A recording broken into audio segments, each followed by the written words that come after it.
ก็วันนี้เขาก็มาหมวนมางานกันเจ้าการทายปัญหาเพลง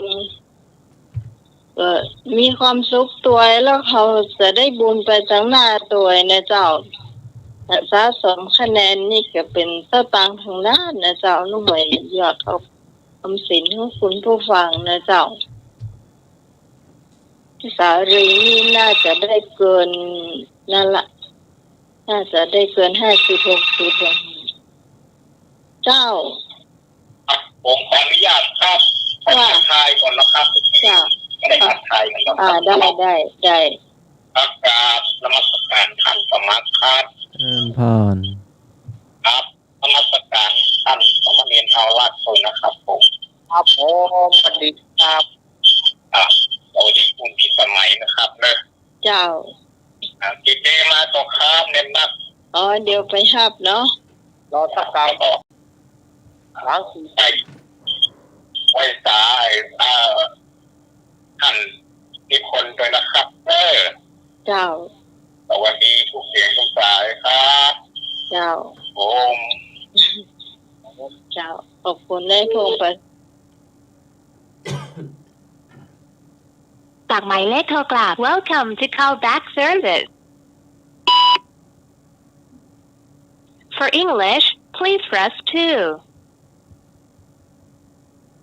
ฝากส่งสัญญาณมาตั้งเน้นลากก่อนก็โทรไป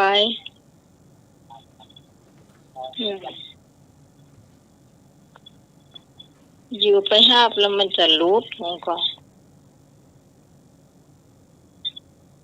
เจ้าถ้าช่วงของสำเนรลากเรานิทานเสร็จเนี่ยเราก็จะให้พี่พรกับแม่บุญนะเจ้ามาสรุปคะแนนนะเจ้าสำหรับของวันนี้เนาะแต่ว่าหูไปแล้ววันนี้มีเพิ่มเข้ามาย้ายพงกับพี่ตองนะเจ้าขอบคุณดังๆที่มาร่วมสนุกสนานกันนะเจ้าทุกคนต่อไปเราจะมาทายปัญหาธรรมะวันนี้เป็นปัญหาธรรมะกันนะเจ้าสมัครเรียนมาก่อนหรือว่าอาจารย์นิพนธ์ฟังอยู่เจ้าจะเข้ามาทายพ่องก็ได้เนอะถ้ามีนะเจ้าถ้าบ่มีก็ให้ท่านสมัครทายไปก่อนนะประชาสัมพันธ์ต่อจากนี้เนาะ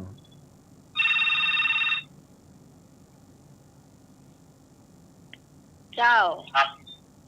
มันไม่น่าละเพราะฝนตกผมไม่คาดเดาเลยนะครับวันเดียวในกีตาร์เพราะละปูนฝนตกแล้วก็สะพานที่คนตกติดหมดนะครับจ้า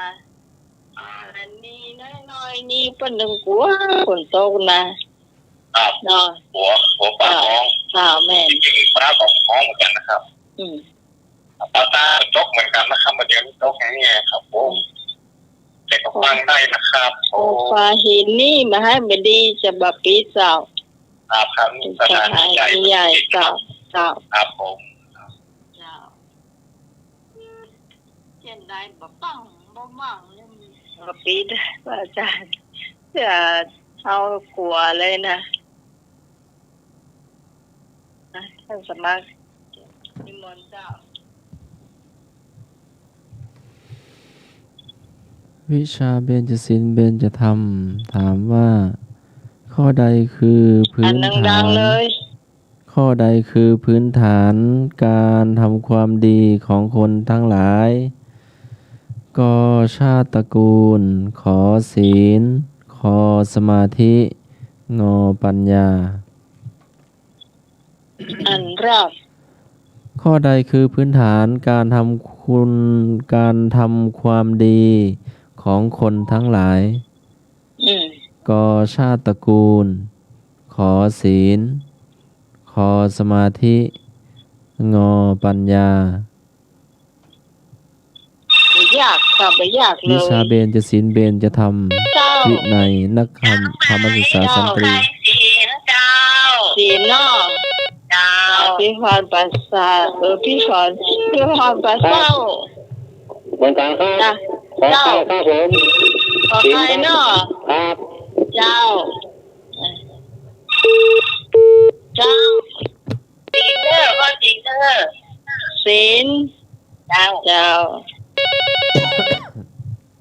ต่อยมาลูกๆเนอะครับผมเจ้าโดยที่คอนเนอร์เจ้าครับผมเจ้า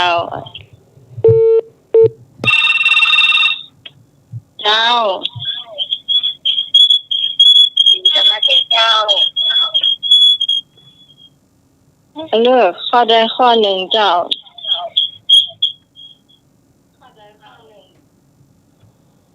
เอาข้อใดข้อหนึ่งเจ้าแน่เบาไปที่หน่อยนึงมันมีศีลและมีสมาธิมีปัญญาสมาธิเจ้าสมาธิเนาะเจ้าฉันติดนะเจ้า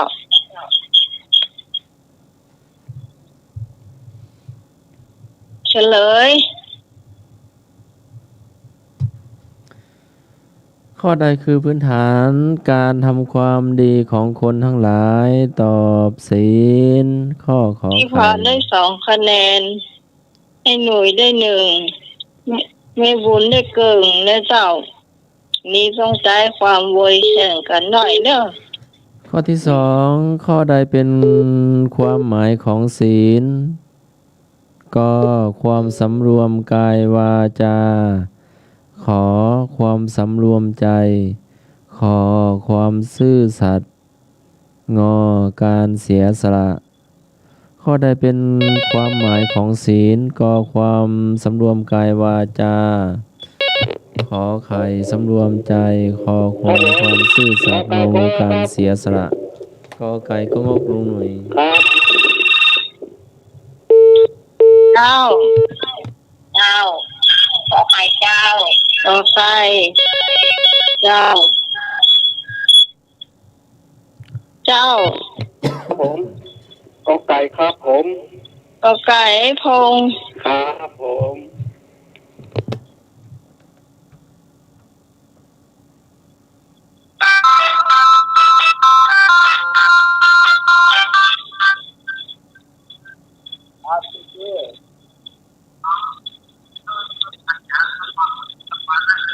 ครับผมรอสักครู่เนอะ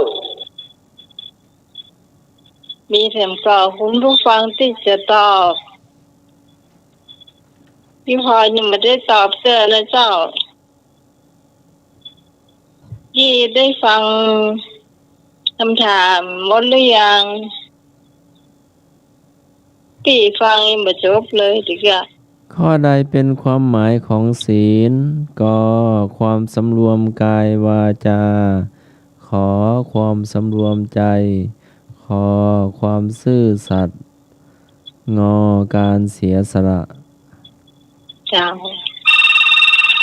วิชาเรียนจะศีลเรียนจะทำวินัยธรรมศึกษาสันติระดับมัธยมศึกษาตอบมาแล้วบอกมีสิทธิ์ตอบแล้วเนาะ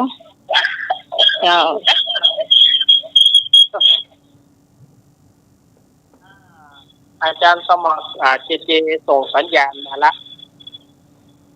คุณผู้ฟังท่านไหนจะตอบแถมมีสิทธิ์ตอบได้ครั้งเดียวเจ้า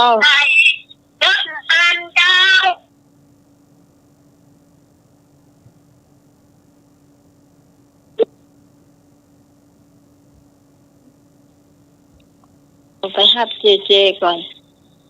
เจ้าครับกับว่าสารพี่พรตัวนะครับเน้นกับว่าสารเน้นรับเอาตัวนะครับครับผมเจ้ากับว่าสารต้นลุงนอนเอาครับของใครเจ้าต้องตอบปัญหาอยู่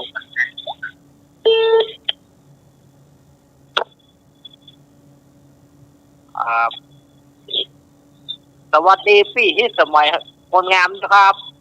จ้าสวัสดีเจเจสุดหล่อกันแล้วกัน ครับกับภาษาอาจารย์กิจโจฮอเหมือนกันนะครับ อาจารย์สุวรรณฮอเหมือนกันนะครับ อาจารย์ ครับ อาจารย์วิศวะ ครับ ถูกละ กับภาษาพี่สมัครฮอเหมือนกันนะครับ เจริญพรหนุ่มเจเจ ครับ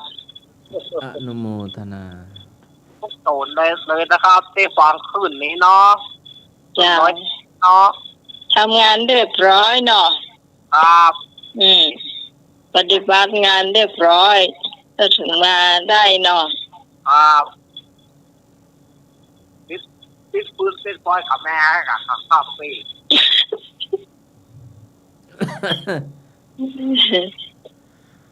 โอ้เจ้าตอนนี้สงสัยไอ้หนุ่ยถ้าจะได้2 คะแนนแน่เลยเจ้า น้องคุยโทรมาห้องว่านะครับ โอ้อันนี้ข้อนี้กำนันหนุ่ยนำมาเนอะข้อนี้นะ นำมาเลยเนาะ จะถูกต้องหรือไม่แต่ว่าน้องใหม่คิดว่าถูกนะ หนุ่มเจเจตอบได้เลย ผลไปได้ฟังอย่างประกาศเข้ามานี่ ข้อใดเป็นความหมายของศีล ข้อที่ถูกคือความสำรวมกายวาจา ข้อ นั่น ข แห อ ละ ไก่ เจ้า ไอ้หน่วยได้2 คะแนนเนี่ยเจ้าใช้หน่วยละไผ่อะไอ้พงประสางเจ้าได้1เจ้า แม่บุญอ้ายพงษ์ แม่บุญมาจ้ากว่าพี่พรเจ้าพี่พรมาก่อนกันนี่เนาะพี่พรบอก น่าจะแม่น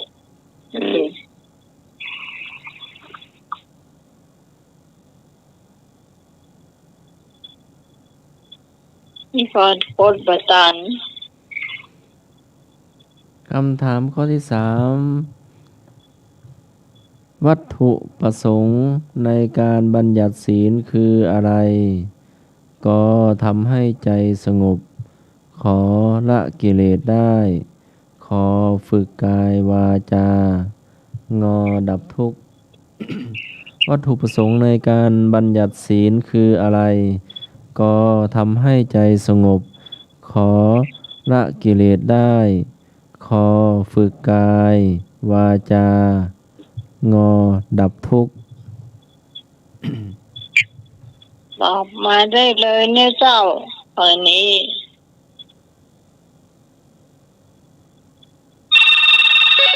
ได้แล้วเจ้าตอนนี้มาก่อนเนอะเจ้า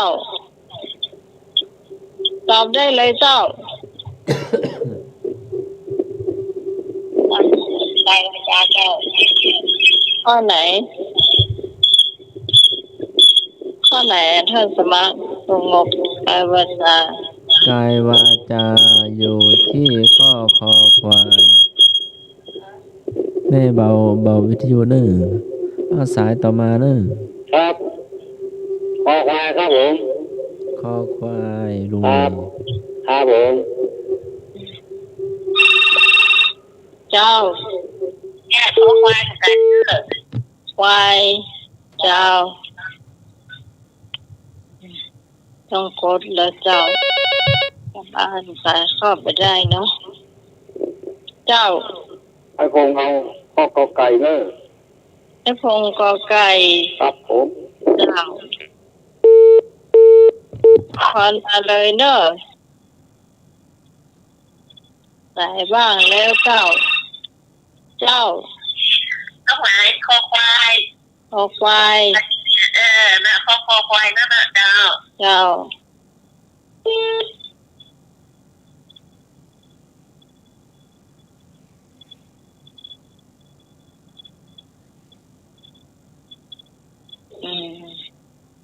เดี๋ยวนี้แม่สันติไอ้หนุ่ยก็ไผ่อะ ไอ้พงกอไก่ หืม มีแต่พี่หนุ่ยกับแม่ติ๊บกะ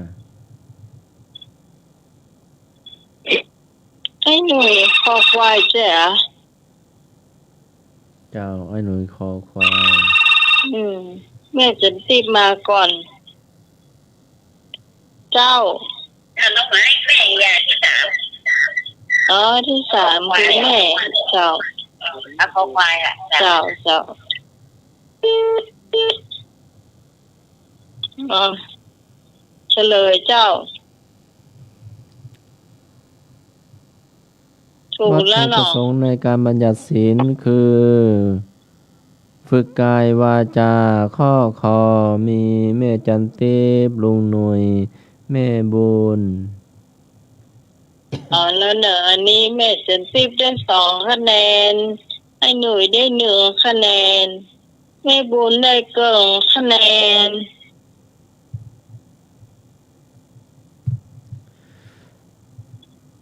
คำถามต่อไปการงดเว้นสิ่งใดเป็นการรักษาศีล อ่านรอบหนึ่งก้อยอ่านกขอคงอ การงดเว้นสิ่งใดเป็นการรักษาศีล ข้อกอข้อห้าม ขอ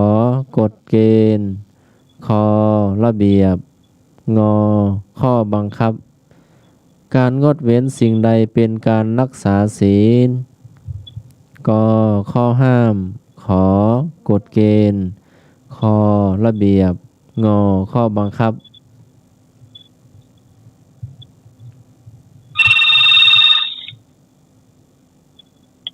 เจ้า ต้องมาที่พอตอบกอบใจเนอเจ้า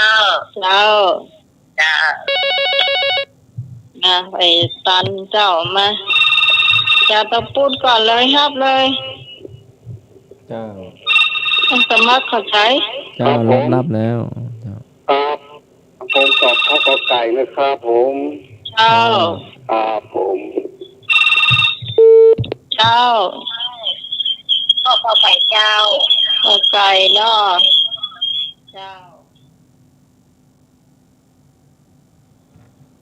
พี่พรไอ้พงษ์แม่จันติบเจ้าถ้าถูกก็จะได้เนาะเจ้านิสัยที่4 ครับผม เจ้า งอครับ น้องงู ครับผม น้องงูของงองู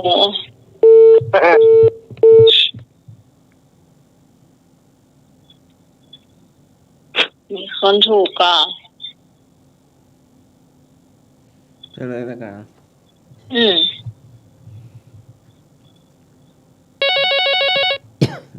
อิ่ม รอกันก่อน อิ่มใจหนึ่งวะ รอกันก่อนเนาะค่อยๆไป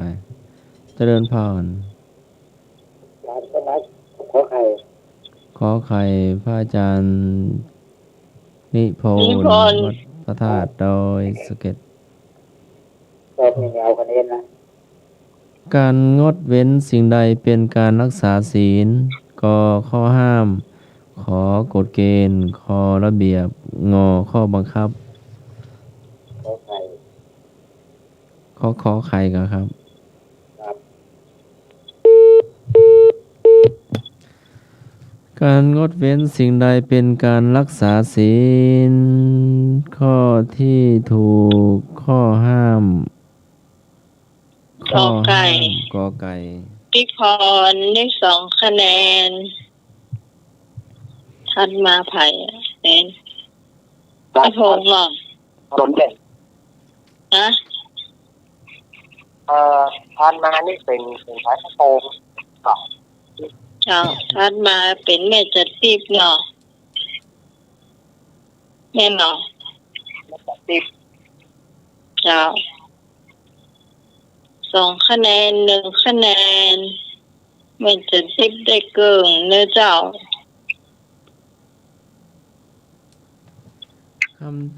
หมดแล้วเนาะ เดี๋ยวมาดูเวลาหน่อย ก็4 คำถามแล้วเนาะ มาแหม1 คำถาม18 นาทีอยู่ วิชาเบญจศีลเบญจธรรมวินัยข้อที่ 5 ถามว่า ประโยชน์ของการรักษาศีลคืออะไร ขอไม่เบียดเบียนกัน ขออยู่ร่วมกันเป็นสุข ขอมีความปลอดภัย งอถูกทุกข้อ ประโยชน์ของการรักษาศีลคืออะไร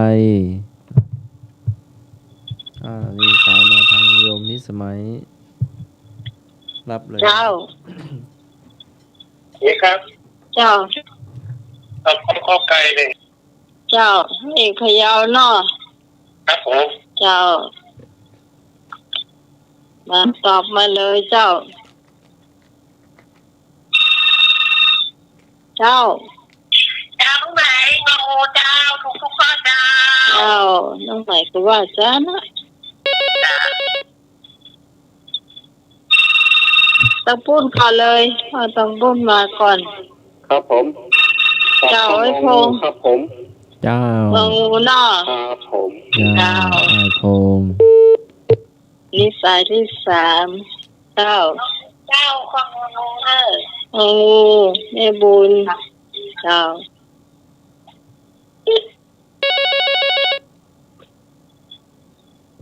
เจ้า ครับเอาแม่เงาะงองูตกไป เจ้า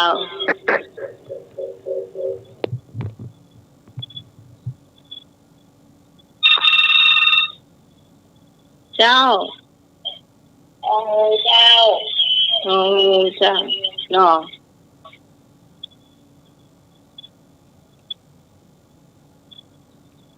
มีคนถูกหรือยังมีคนถูกแล้วเนาะ เจ้า ถูกไปได้เฉลยเนาะมีหรือยัง หมดแล้วยังเนาะผมมาตอบได้เลย จะถูกไปได้เฉลยพอแล้วไง ประโยชน์ของการรักษาศีลคือ ไม่เบียดเบียนกัน อยู่ร่วมกันเป็นสุข มีความปลอดภัย งองูถูกทุกข้อ จ้าพี่พรไอ้พงษ์ไม่บุญเลยจ้าพี่พรได้2 คะแนนไอ้พงษ์ได้ 1ไม่บุญได้เกิงเจ้า แล้วก็ประกรรมนะเจ้าหลังจากสามเณรรักเหล่านิทานเซต2 ท่านนี้จะรวมคะแนนนะเจ้า เจ้าต่อไปเป็นสามเณรรักมาเล่านิทานเนอะ มาถึงวันนี้เช้ากว่าปกติหน่อย เจ้า มาละช่วงของการเล่านิทานวันนี้จะเล่านิทานไหนอย่างครับครับผมเดี๋ยวฟังก่อนเนาะว่าผู้ที่เป็นพ่อข้าวันสถานแยกโยมก่อนจะไปลืมเนอร์วันปลุกใส่บาตรญาติพกวันไปลืมมาเข้าสถานแยกโยมก่อนความเชื่อยังไม่ได้นิทานไม่ได้ความเชื่อเสียเข้าไปก่อนเรามาบัตรต้านจะได้จะเป็นเอาน้ำร้อนลวกเอาง่ายดีวันเดียวประชาชาติวันนี้ก็อาตมาขอน้อมนำเอาอมตะนิทานธรรมพื้นเมืองเนาะเป็นนิทานธรรมเนอะวันนี้นะฟังปัญหาธรรมะแล้วก็ฟังนิทานธรรมมาวัดพื้นเมืองวันนี้ปู่ไอ้โวมาว่ะช่วงนี้มาได้เป็นละครถ้าเป็นละครจะแม้ถ้าบอกเป็นละครก็แม้อันนี้ก็น้อมนำเอาน นิทานธรรมวัตรพื้นเมืองใกล้ภาษาเอาธรรมวัตรพื้นเมืองในเรื่องมาพูดที่ปานสูตรนะศรัทธาก็ว่าอย่างศรัทธาอยากโยมไปงานขาวดำต่างๆศรัทธาอยากโยมไปจัดไปไปฟังเพื่อนเทศไปฟังเพื่อนเทศเอามาเข้าใจบางทีคนว่าเรื่องอย่างมาลายโกดบอกมาลายโกดนั่นนะถามว่าความหมายของมาลายโกดหูเกาะนี้เพราะว่าปล่อยสายว่าที่เจ้าขึ้นน้ำโมแล้วก็ว่าแล้วก็คู่กันเสียได้ว่าฝ่ายน้ำว่าคู่กันเลยรวมเนาะว่าก็สถานจะรวมกันให้ความเห็นว่าตอนที่สองวันขอผู้ที่บวชหูหน่อยบวชหูบวชคุณลวกหน่อยแล้วเข้ามาเล่าเนาะแปลเบอร์หน่อย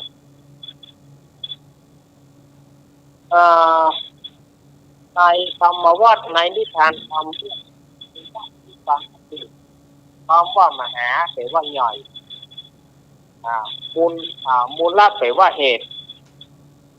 ที่มันเกิดขึ้นเหตุที่เกิดขึ้นมาก่อนในเรื่องนี้ในของพระพุทธเจ้าของเราก็ได้มาถึงก็ได้เล่ามาถึงสมัยพระพุทธเจ้าวิปัสสนากับพระพุทธเจ้าอันนี้นะสมัยพระพุทธเจ้าวิปัสสนาสัมมาสัมพุทธเจ้ายังลงยังทรงพระชนชีพอยู่อันนี้หลายกลางมาละพระพุทธเจ้าวิปัสสนาสัมมาสัมพุทธเจ้าเปิ้นก็ปรารภถึงเศรษฐีกู้หนึ่งเศรษฐีกู้นี้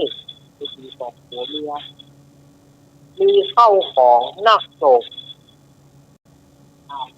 80 โกฏเป็นหมาย80 โกฏนี่ก็คือ800 ล้านแล้วนะเศรษฐีนี่ก็ซื้อตาลเข้าไปซื้อตาลอย่างเดียวของนี้ของราคาของนี้ขายอย่างเสื้อของมุ่งแต่ซื้อตาลนี่มันเลี้ยวไปเหรอตาลเปลือกของนี้ขายได้ว่าเอาหน้าไปสีตาลของนี้ขายได้เหล่าได้ยายหัวเลยตาลไปเงี้ยเลี้ยวไปเหรอเศรษฐีนี่แต่งงานกันเมื่อปฐมวัยหรืออายุราวๆเท่าไหร่10-18หรือว่าสาวขั้นต้นเขามีลูกสาว2 คนคนแรกชื่อวันไหนคนที่สองชื่อวันไหนดีคนไหนดีเนี่ยเป็นลูกสาวที่งามของพ่อเศรษฐีเมื่อตาลไปความละ18 โกฏโอ้เฮือตาลแตะที่ตาลที่ตาลวันละ18 โกฏคือเท่าไหร่180 ล้าน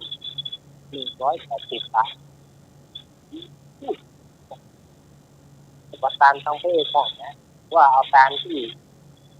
พระป่าวัดไฟหินเนาะนี่เนาะรับรองว่าของเลี้ยวเนี่ย180 ล้านนี่นะเจ๊จะไปมาชี้หัวกันได้เจ๊เขาพูดถึงอย่างล้านในชี้ที่หัวเขาชี้ที่หัวกันนี่อันล้านนี่มันที่ธรรมชาติของธรรมชาติ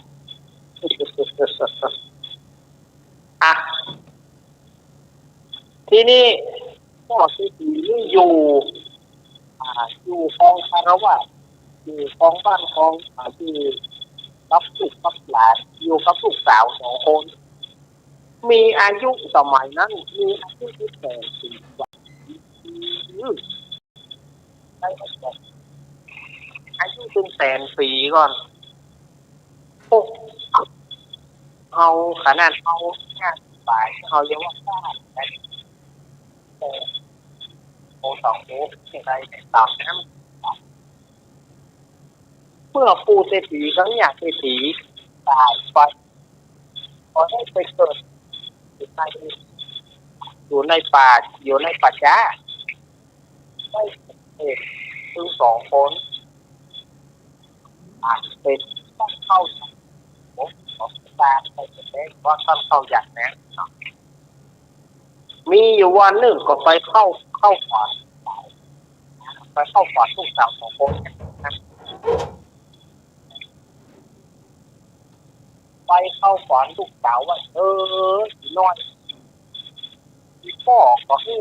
พ่อกับแม่เนี่ยคือตาว่าถ้า18 โกดอย่างเงี้ยที่ว่าเนี่ยที่ว่าถ้า180 ตาที่นะ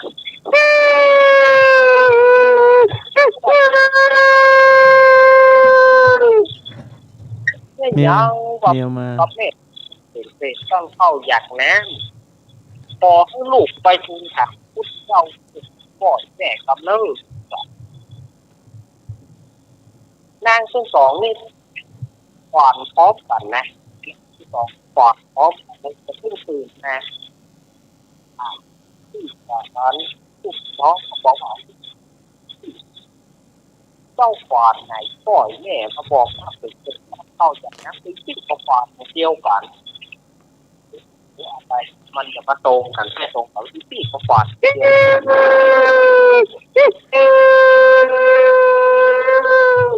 เนี่ยจะต้อ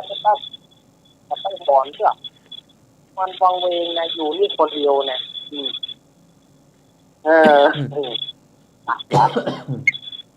จะไปชั้นหน้าก็ไปจะได้เลยหนักนะจึงสองพี่น้องก็เลยปากันว่าปากันไปไหว้พระพุทธเจ้าไปไหว้พระพุทธเจ้าวิปัสสนาพระพุทธเจ้าไปถามเพื่อจะไปถามว่าเป็นที่ปากความอันใดของพ่อของแม่เองกันเนาะ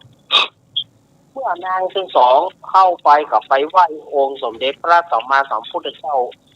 คือพระพุทธเจ้าวิปัสสีนั่นนะเข้าไปไหว้ว่าพันเตภควาข้าแต่องค์สมเด็จพระสัมมาสัมพุทธเจ้าพ่อแม่พระเจ้าเนี่ยคือการตั้งแต่ปฐมวัยจนถึงเท่าละอายุได้100 ปี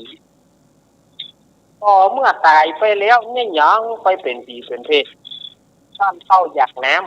ำมันเป็นเพราะอันยังเป็นวิบากอันใดพระเจ้าเขาก็โคตรตามไปเด็ดนะพระเจ้าเขาก็โคตรตามไปแถมก่อนนี้ยังว่าผลบุญปปกรรมพ่อแม่พระเจ้าเขาพ่อที่อย่างพ่อแม่พระเจ้าถึงได้ไปเป็นเพศเป็นผีได้ติดเข้าได้ติดน้ำผลบุญเนี่ยมันบอกมีจริงจ้ะอย่างนั้นองค์สมเด็จพระสัมมาสัมพุทธเจ้าเพิ่นก็เลยเทศนาว่าดูกระนะเพื่อสองเลยอันว่าพ่อแม่ของสู่เจ้านี่นะพ่อแม่ของสู่เขาที่สองนี่นะคือตาลตั้งแต่ปฐมวัยก่อแต่นั้นนะก็เจ้าว่าคือตาลสิ่งเดียวตาลโดยกับนิสัยเพื่อสถาก็ได้ตาลเพื่อเอาหน้าตาลเพื่อว่าขอนิสัยดูถูกดูหมิ่นว่าเป็นเศรษฐีแล้วก็คือตาลไปนะตาลกับตาลแต่บ่ได้มีใจศรัทธาแถมยังบ่ได้รักษาศีลก็นี่คือเขาผิดศีลทั้งหมดพ่อแม่พระเจ้าของนี่นะผิดศีลหมดตั้งแต่ข้อแรกข้อ5พ่อแม่สู่บ่ได้รักษาศีลก็หัวจะรักษาศีลก็หัวผิดก็เลยรักษาเขาว่ารักษาศีลเยอะก็เลยได้ทำแบบรักษาศีลได้ขึ้นศีลตั้งแต่ข้อแรกก็คือได้ฆ่าสัตว์คือได้ฆ่านกเอาเลือดมาผสมยาลมเลือดนก เนาะเอามาผสมยาลมนี่ไฟฟ้านกน้อยเอาเลือดนกมาผสมยาลมแล้วก่อนได้เรื่องไฟของเจ้าบ้านเอามาเป็นของหัวเอาไฟเกิดมาปอนกระจายเยอะๆไปลากเอาหน่วยไฟส่วนถ้าเอาไปยิงมาปอนเอาแล้วก็โลกก็เป็นหัวนั่นไฟหัวก็ไปฟ้าหัวข้าวไฟไปตัดไปเล็กไปโกงตอนที่บัดเจ็บงอบัดเจ็บไฟถึงเก่าคนฝากไว้ก็หายไปแล้วแล้วก็ทำบอกบัดที่แล้วขอไปลักของเปิดของไปลักไปหลบไปโกงของเปิดว่าก็ไปลักไปหลบไปโกงเนี่ยก็ไปลักไปหลบไปโกงเนี่ยพ่อแม่สิมีสองพ่อข้างสามมาได้เป็นสองนะโอ้อย่างอ่านล่ำเหลือแล้วไปปอนะยังขึ้นถึงข้อสามแถมหัวก็นอกใจเมียก็นอกใจหัวหัวก็ไปเล่นจู้เมียเปิ้ลเมียก็ไปเล่นจู้หัวเปิ้ลเนี่ยพ่อแม่สู่เขาคิดสามพ่อละตายก็พ่อยังไปจู้ไล่เปิ้ลที่ตกที่เสียของไปจู้เปิ้ลตกลงตกหลุมไปจู้เปิ้ลที่เสียงเงินจู้เปิ้ลล้มละลายแถมเนี่ยพ่อแม่สู่ไปพ่อผัวก็กินเหล้าเมียก็กินเหล้าเรียกว่าผัวเที่ยวของเมียก็เลยบ่มีศีลสักข้อเอาการไปอย่างเดียวเนี่ย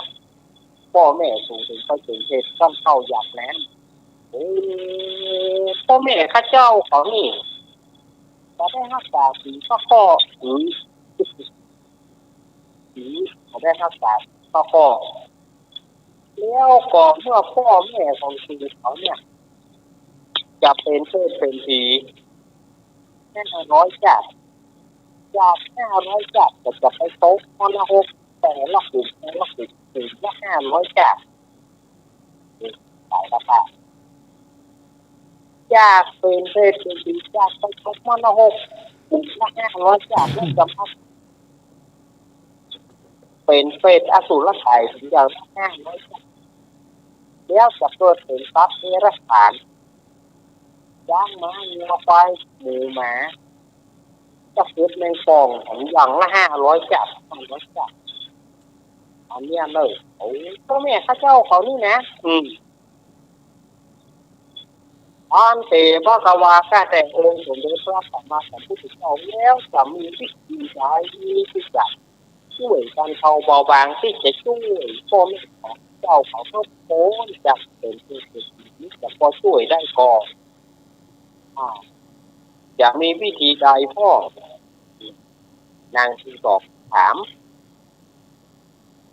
องค์สมเด็จพระสัมมาสัมพุทธเจ้าปฏิก็เลยต้นก็เลยเทศนาว่าสัพพะทานังธรรมะทานังที่นาทีอ่านว่าสัพพะทานอันใดยังก็เต่าธรรมะเพื่อควรดีที่ทำเป็นการเลิศน้อยเลยที่ทำเป็นการจะประเสริฐกว่าแล้วจะปาให้เขาได้พ้นจากทุกข์ได้ผลทุกข์ทำอันใดที่สุดด้วยที่พ่อแม่พระเจ้าได้พ้นจากทุกข์นี้เอาอย่างที่นางจึงสองจงเทียนทำมหาบุญนิพพานสูตรแล้วเอาไปที่ป้อนไปแต้มเขียนเลยที่ป้อนอ่านไปแต้มไปเขียนได้แบบทับไวจากทางที่สองนี่เนี่ยผมเคยเห็นนี่เขียนได้แบบทับไวเขาพระเจ้าคนบอกกันใดก็จำได้ว่าพอจำได้เรียบร้อยก็ขอลาก้อนจะลาขอบูชาพระพุทธเจ้าจำแล้วก็พูดนะครับไปหาใบลานนะไปหาใบลานเล็กสารน้ำมันหมู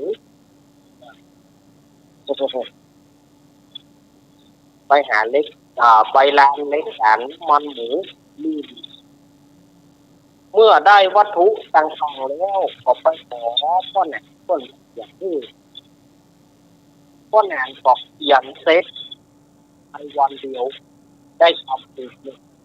ที่ว่าทำมหามูลนิธินั่นเองนางที่สองก็เอาไว้บนที่ปูจาแล้วว่าวันที่นี้จะเอาไปตามแต่องค์สมเด็จพระสัมมาสัมพุทธเจ้าช่วยเสกบุญที่นางได้จ้างต้นเขียนทำนั่นน่ะก็ทำให้เป็นปูสตีสัญญาเศรษฐีต้นจากการเป็นดีเป็นเตยขึ้นสู่สวงสวรรค์ชั้นฟ้าว่ะอันนี้ทำให้เขียนไว้ก็ได้นะยังไม่ได้ตามใช่ไหมยังไม่ได้ตามด้วย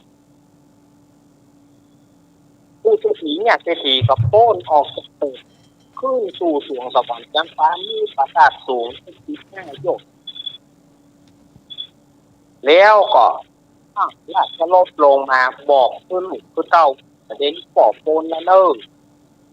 ปอบโป้นจากเศรษฐีแล้ว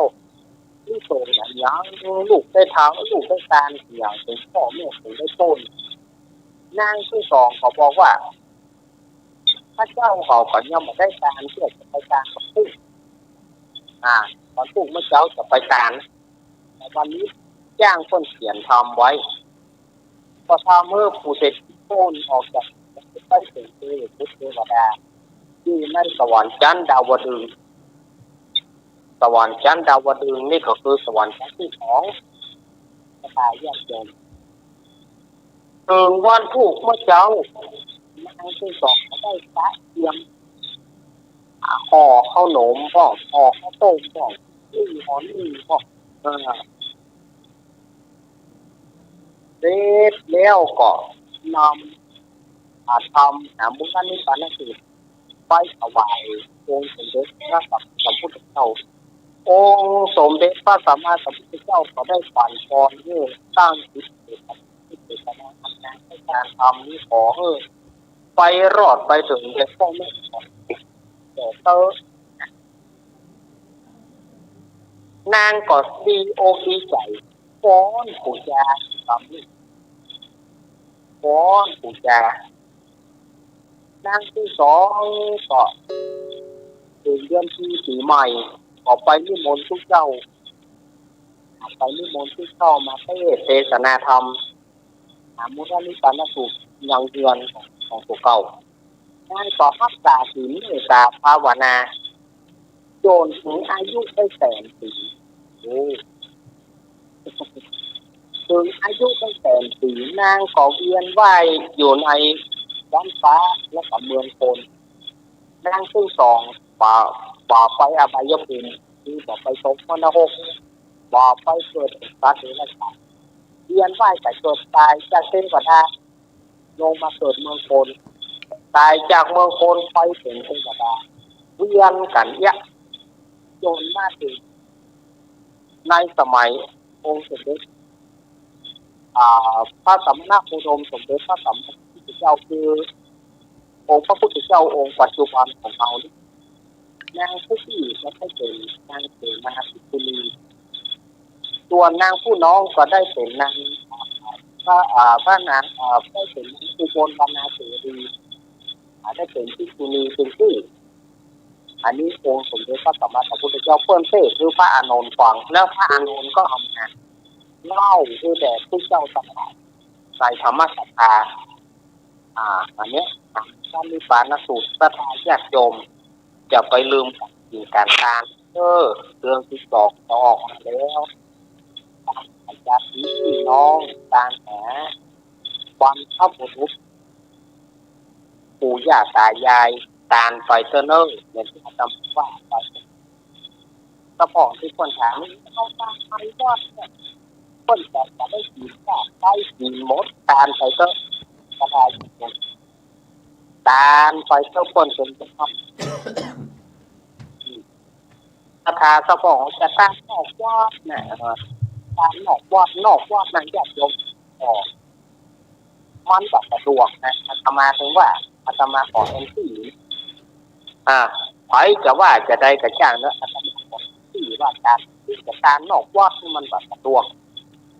มันแบบสะดวกหลายอย่างบางทีถึงหน้าฟ้าหน้าฝนเขาตกนะเอาหัวไว้เสียมาแล้วตกบางทีก็เงี้ยวกับปลาหมากับยิ้มไปหมดเลยเงี้ยวกับปลาหมากับยิ้มไปหมดลอยบุบมาอย่าปูนไปละไปโคทุกมันก็มาได้อะของมันมากอย่างของมัน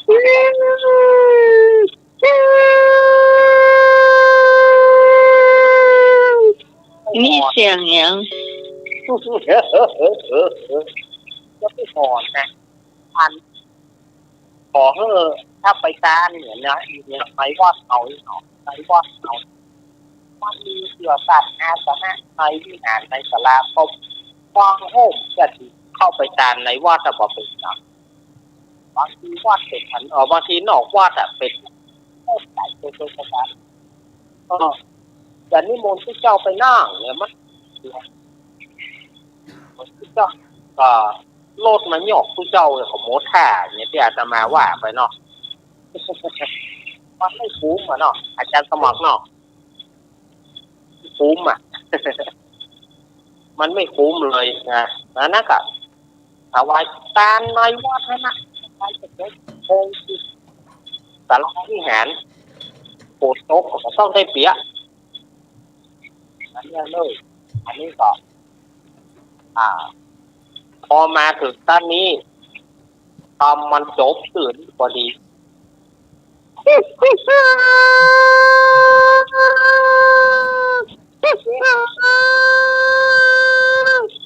จะหอนเนี่ยอย่างคู่แท้ๆนะวางเวงครับ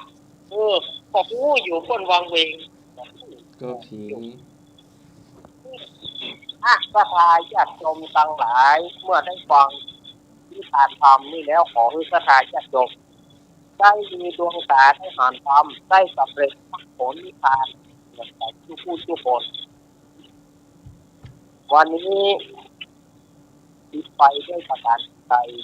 ที่นี้ขอขมาต่อท่านอาจารย์บัณฑิตนักปราชญ์ผู้มีภูมิธรรมสูงกว่าเก้ากับผมมีความรู้น้อยๆตามอัตภาพ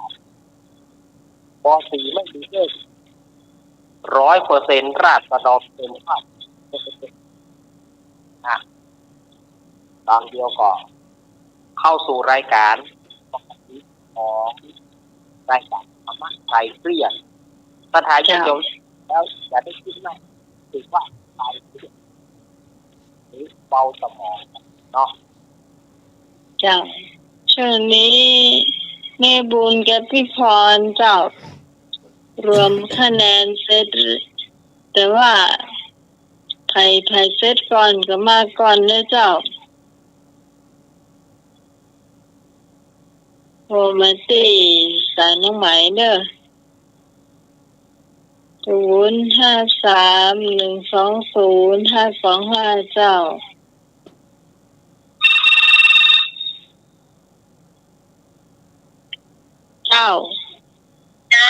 วันนี้ก็วันที่5วันนี้เด้อเจ้ารวมวันนี้ก่อนพี่ตองได้13พี่ตองจะได้พี่สาวอารีลืมไปพี่สาวอารีได้13เจ้าพี่คอนได้8เจ้าพี่บุญได้6เจ้าไอ้นึกไอ้หนุ่ยได้4ไอ้หนุ่ยจะตอบธรรมะได้2เนาะแล้วก็เป็นเพลงเห็นได้นะเป็น2นะเพราะว่าเนี่ยมันลดมานั่นน่ะแล้วไอ้พงมันได้ไอ้พงได้7ไอ้พงได้7คือเพลงได้4ธรรมะได้3เจ้าอันนี้นะเจ้าแล้วก็พี่ตองได้2พี่จันติได้2แม่บุญในไหนเนี่ยเดี๋ยวก่อน แม่จันทิพย์แม่จันทิพย์ก็ได้เกินปุ้นได้จนได้เกินแต่รวมกันแต่ว่าไม่มาน้องน้องไหนเจ้าแต่ว่าตอนวันนี้นะเดี๋ยวที่ไหนกันล่ะรวมที่5กับวันที่รวมกันรวม73รวมกันวันนี้พี่สาดีแต่ว่าก็วันนี้ได้13เป็น26เนาะเจ้าแล้วพี่พลอยได้14วันนี้ได้10เดี๋ยวก่อนเห็นละพี่พลอยได้14แต่ว่าก็วันนี้น่ะเจ้าแล้วก็ไอ้นุย6 กับ 4เป็น10แต่ว่าแต่วันนี้10ไอ้เพิ่งได้เฉพาะวันนี้7เจ้าแม่บุญได้3แม่บุญอ่ะเจ้าแม่จันทิพย์ได้3เจ้าทองได้2เจ้าจะรวมตั้งแต่วันอาทิตย์ที่แล้วเนาะรวมวันที่แล้วเดี๋ยวก็รวมติดหน้าบอกรวมดีกว่าเนาะเจ้ามันจะยาวลงไปติดหน้าเนาะเจ้าถึง2 อาทิตย์รวมกันเลยนะเจ้าแม่นเจ้าไอ้พงสู้ๆนะพยายามมาให้ได้นี่ว่าขนาดว่าไอ้เอกเหรอไอ้เอกก็อย่างเดียวกันเลยแต่วันนี้ก็ได้เลยนะแม่นเอกตอบผิดจ้ะเอกได้10มันก็7ที่เอามารวม2 วันเนี่ยมารวมเสื้อแต่ว่าเอกมาก็ว่ามาได้เพราะว่าเดี๋ยววันที่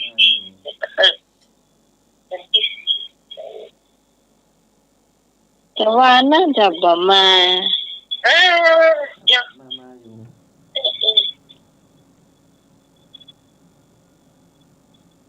มาก็5 ทิศแล้วเจ้าแม่นมาที่แล้วแต่ว่านี่น่าจะบ่มา7 วัน1 10 วัน1อะค่ะแล้วมันมี2 วันรอน้องไหนเพราะว่าได้2เกิงอยู่ที่แม่บุญอ่ะ2อยู่ที่พี่อ่ะว่าได้2เจ้าเอกอ่ะเจ้าว่าได้2เจ้าเกิงอยู่ที่แม่บุญเด้อเจ้าถูกแล้วก็ติดหน้าก็รวมกันเนาะเจ้า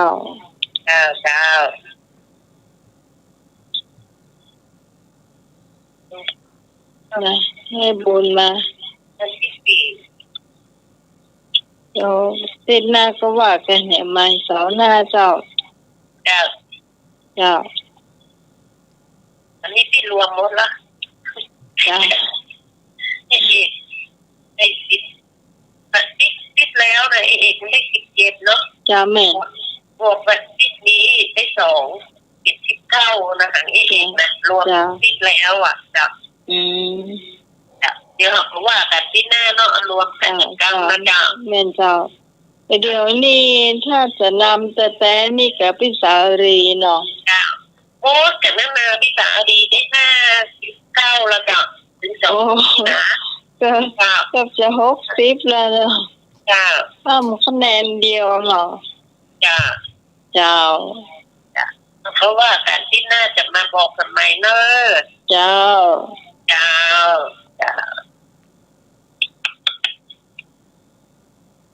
แม่บุญมาบอกคะแนนเจ้า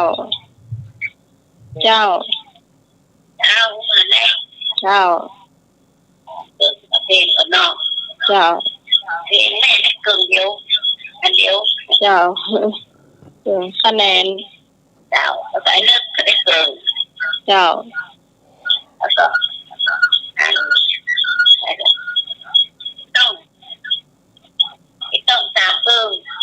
2 3เกินได้คะแนนเกิน3 เกินแล้วที่นอนมี1 2 3 เกินเหมือนกัน3 เกินได้คะแนนเกินเหมือนกันนี่ละหมดแล้วเนาะไอ้หนุ่ยเหรอไอ้หนุ่ยไม่ได้เนาะไม่ได้เจ้าอันนี้ธรรมะเนาะเจ้าธรรมะผู้นอนนี่ได้เกิดก็มีเนาะถูกงานแล้วแม่ได้3 เกินมาจ้ะแล้วก็จะติดได้เกินเจ้านี่ละแค่นี้ละเจ้าไว้ค่อยรวมอาทิตย์หน้าเจ้าไว้แม่รวม2 ติดตั้งแต่เสาร์แล้วก็เสาร์นี้เห็นเขาก็เริ่มเสาร์นี้ไม่ได้นี่เกิงเพราะว่าฝ่ายเดือนสิงหาไม่ได้เก่าเลยนะเขาไม่ได้เริ่มอาทิตย์แล้วเอามาเริ่มเสาร์นี้เกินคะแนนนะแม่ก็บวกเอาไว้กันแล้วกันที่ได้เกินนะเจ้าอันนี้เนอะเจ้าต่อไปจะเป็นกรรมเก่าเนอะกรรมเก่าเนอะเจ้าคุณผู้ฟังกรรมเก่าวันนี้รับลูกเจ้าได้กินข้าวเม็ดใสรับลูกไปกินรับลูกเจ้ากินข้าวเม็ดใสรับลูกไปกินข้าวสุกก้นหม้อ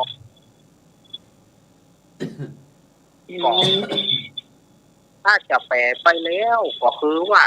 ประการเปิ้ลอย่างคนได้รับลูกเจ้าไปทำก็เหมือนคำโบราณที่ว่ารับลูกเจ้ากินพักทั้งขายรับฝ่ายกินพักทั้งเต้านั่นนะมันก็เป็นกรรมอันเดียวกันรับลูกเจ้ากินพักทั้งฝ่ายก็เปิ้นเด็กเนี่ยคนได้ลูกฝ่ายก็ไปก้านมันตะปองก็โอ้ก้านมันน่าจะหวานดีมันแล้วแต่นั่นเถอะเขามันโหจะว่าได้หรอโอ้จะว่าจะได้ละสมมติเราไปเก็บผักกระถินเนี่ยยอดคนก็ไปเห็นหมดแล้วให้ไปเก็บอย่างไรจะไปหักก้านมันมาอย่างนั่นนะจ้า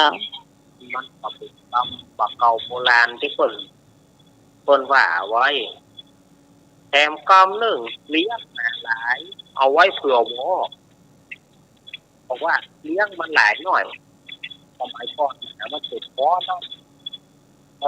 คำว่าเสร็จวออย่าเพิ่นฆ่าตายก็มีเอาไว้เฝ้าบ้านเลี้ยงเอาไว้เผื่อวอ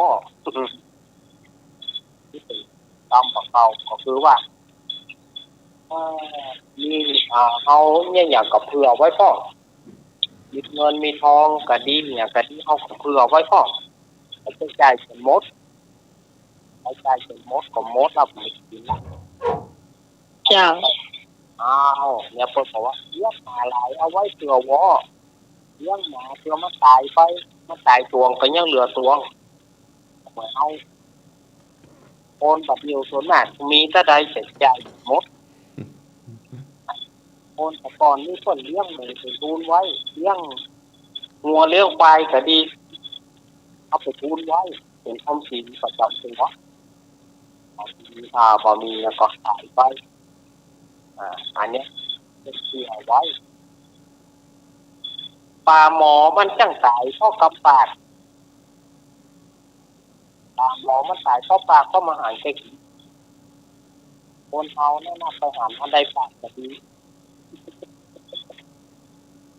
แม่ละปลาหมอตายเพราะปากมันชอบเหยื่อ อันเดียวก็คุบเลย คนเอาเหยื่อเข้าตะคุบเปกองปากมันก็ตอบเหยื่อมันไปทางใดก็บ่ได้ล่ะเลี้ยวกับเลี้ยวแล้วพอผม แล้วหัน ปากมันสายเข้าปาก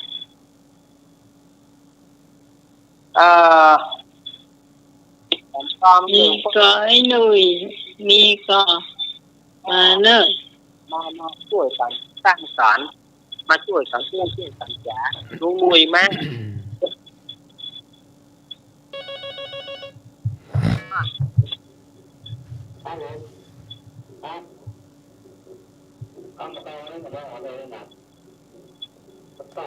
เมื่อเรามาหงายว่าไง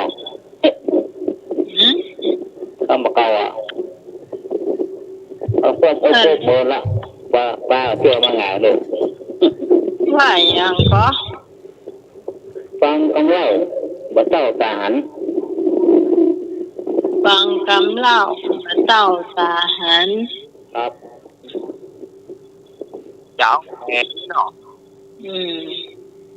ฟังคำเล่ามาตั้งแต่มันขยันที่จะเอาไปเดียวหาคนไข้บางคนไปหาคนไข้ซีโคนเนี่ยมาจริงใจสักคนเนี่ยไปหาคนไข้ถ้าพ่องก็มีปวดท้องถ้าพ่องเข้าความเพื่อเลยอ่ะ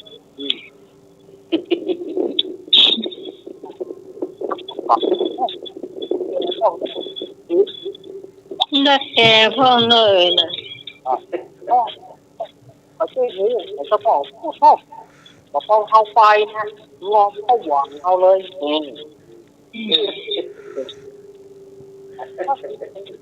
ใส่สักคนแต่ถ้าเอาไปคนเดียวดีกว่าไอ้เราคนไข้เนี่ยนะเอาไปคนเดียวเอาเลยเนี่ยเดี๋ยวเนี่ยโควิดตายที่คุยอ่ะตายไม่ตายนี่สื่อโซเชียลตายกันฟองเนี่ยวันนี้ตายด้านวันนี้ตายด้านเนี่ยมันก็อะไรอ่ะเตะบะเตะก็บอกว่าเป็นอะไรหน่อยกับโควิดนะยาวที่อยู่ของโควิดเนี่ยมันก็เหมือนกับเมื่อก่อนโรคตานะคะยามันหน่อยเขาว่าโรคตาครับครับผมครับขอบคุณครับ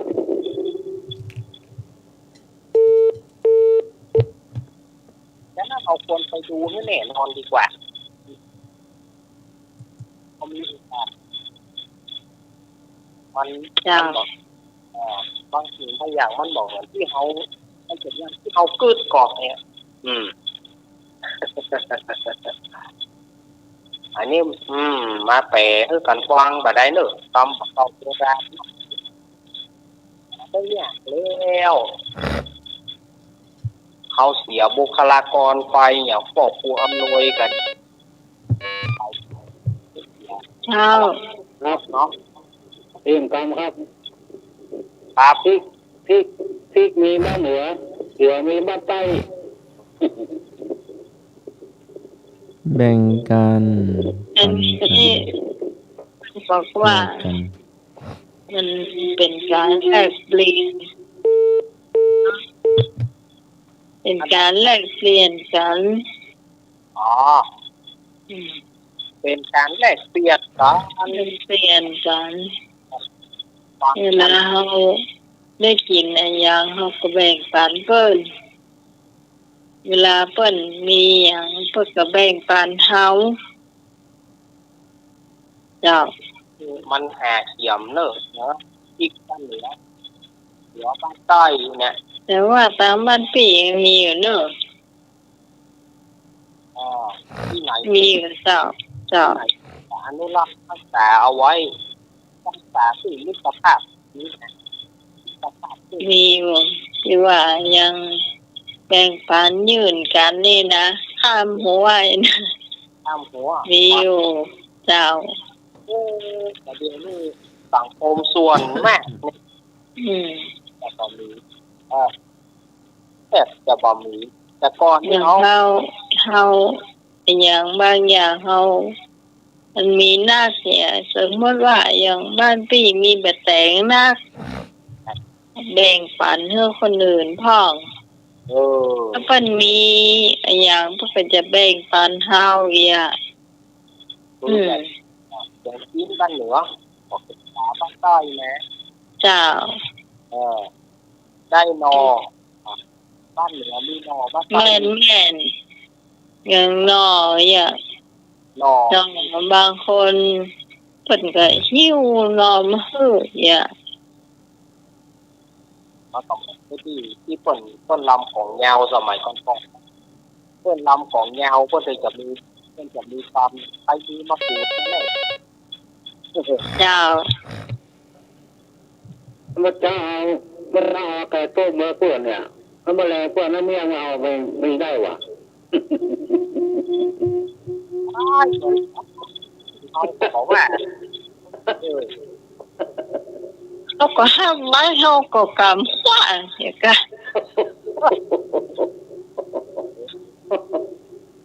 เอาใ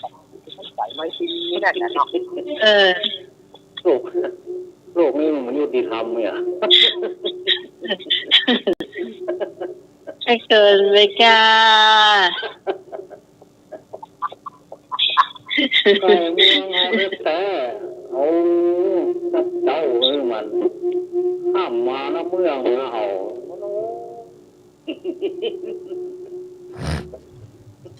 อย่าว่าตามสื่อนั้นบ้านทำไมจะกินเมี่ยงเลยจ้ะน้ำเมี่ยงกับบกินน้ำพักกับบกินจ้ะ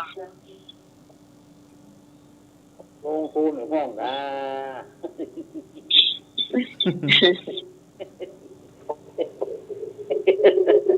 คนใหญ่บกิน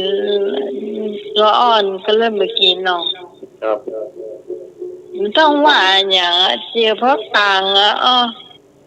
เจียวพักปางนี่น้องสาวน้องหน่อยไม่ได้กินนะ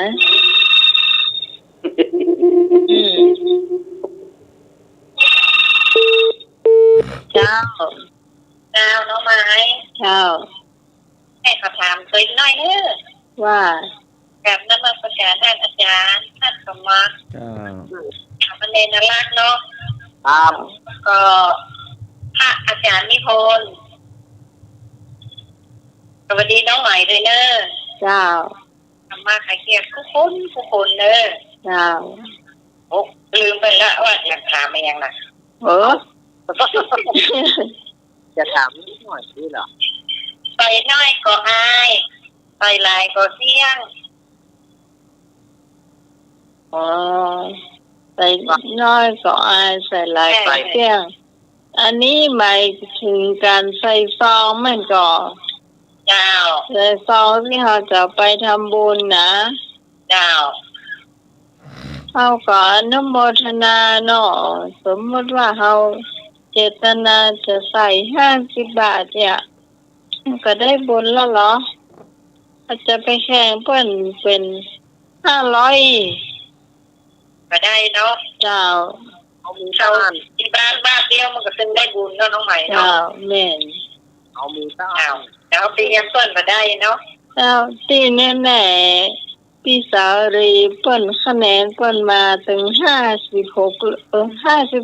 แล้วเนอะ59อ่ะเจ้าโอ้แม่ปั่น4 บาทเดียวก็ได้2 ตังค์เหรอเนี่ยได้นวลเปิ้นโทรมาว่าผ่านวิทยุเปิ้นหมดว่ะ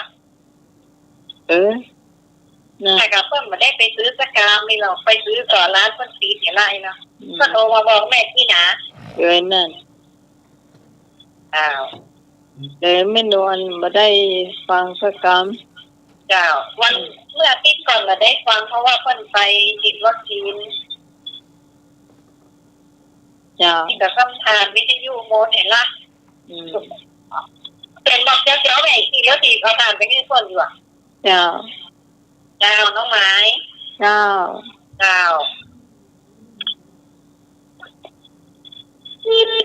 นี่มาเช้าเหลือตะวันหน่อยไม่แดง กระจายญาติโยมมีบรรดาต่อเอาที่มันจะคนเล็กคนน้อยเป็นยัง เจ้า นี่มีมคำนะครับได้หรอได้หรอ เจ้า เพราะว่าฟังกำหมาเข้าเชื่องเป็นกองฟังกำละอ่อนโคนใหญ่จ้างพิษกันจ้างพิษหัวกัน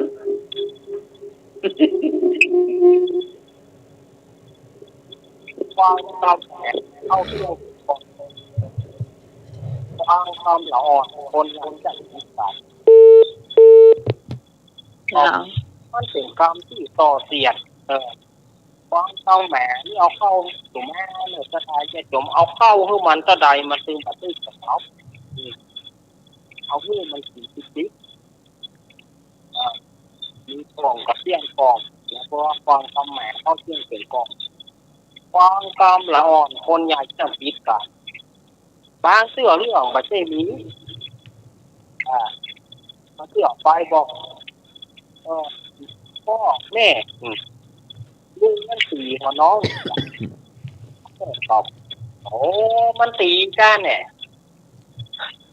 มันตีกันย่อมาย่อเข้าเนี่ยถูกไหมเตอของเงาบ้าเงาบ้าตีเดี๋ยวเราอ่อนพูดเนี่ยเขาจริงยังไม่ได้ถามเสื้อโอ้ซุปเปอร์ต้องไปสอหมอหน้าอำละมันด่าเพราะมันด่าเดี๋ยวโคตรขอบคุณงุนเงาก็ด่าบอกหูเสื้อก็เข้ากับคนนั้นก็บอกหูเรื่องของอย่างที่เพลงของพ่อบุญศรีว่าจะไหนเพลงของพ่อบุญศรีมีท่านเพลงหนึ่งที่คนเฒ่านั่งหนีไฟคนเฒ่าอู้แกะกันไปแกะกันมาเอาปลามาคนเฒ่าดักละคนเฒ่าดักละละอ่อนอยู่ละอ่อนไปอยู่ข้างไอ้ป๋องอุ้ยผมเนี่ยฟาดนักขนาดโจดอุ้ยไอ้ป๋องหวาดเลยอุ้ยเทียบกันอ๋ออุ้ยเทียบตู้ไงก็ได้อุ้ยไอ้หยอกไปกลางอุ้ยเทียบกับโต๊ะคนไหนเขามีปัญหาจ้าก็สร้างที่ว่าจะรู้เรื่องของเราอย่างนี้เพื่อแบบฟังกรรมละอ่อนคนใหญ่ก็คิดแบบเพราะเรื่องมาเป็นเรื่องบางทีไปฟังไฟเดียวอ่ะเนาะอันนี้อาตมาภาคก็มาแบเบอร์นี่เลยนะแบเบอร์แบบที่เบอร์ที่สำคัญได้เนาะกระดาษเจ็ดลมมาได้มีเจตนาแต่ว่าทุกฝ่ายเนาะอันนี้กับพิจารณาเอาทำกันก้อนน้ำผึ้งหยดเดียวอย่าว่านะกันน้ำผึ้งหยดเดียวหมดไปถินจะกิ้มไปถินหนึ่งไปถินเมียวหมาเนี่ยเขาสืบเจ้ากว่าตอนนั้นเพิ่งโตยศเดียวแบบใดอ่ะเนี่ยกับเยอะเลยลุงเลย เจ้าทำบักกาวห้องโปรดคงจะไว้ตัวอีก่อนเนาะไว้ตัวอีก่อนเนาะต่อไปวันตัวทำได้เราเสียเพราะว่าเวลาบ่มีเนอะอันนี้มีเนาะมาได้เราเจ้ามีก่อนท่านสมัครเจ้ามีเจ้าพระอาจารย์พระครูสมุวิศาก็ท่านเอามะนาวมาให้ก็เป็นถุงมะนาวแล้วก็ลังสาดถ้าไหนอยากสั่นน้ำมะนาวก็มาได้เนาะโอ้เพราะว่าสหิมพุ่งเจ้าบ้านปีกเลยมะนาว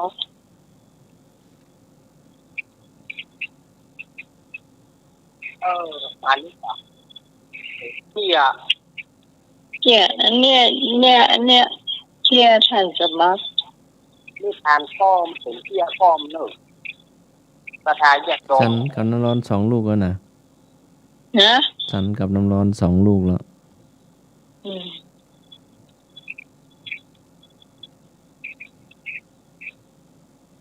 แต่วันนี้ กิน ก็ ได้จ้ะ เที่ยก้อมเนอะประธานอยากโดนนี่เที่ยโลกแรกที่โลกแรกที่นั้นเดิมทีนั่นก็มีนก2 ตัวเป็นเพื่อนเดียวกันว่านกกระทานกกระทากับนกวักเดิมทีนั่นนกกระทาอยู่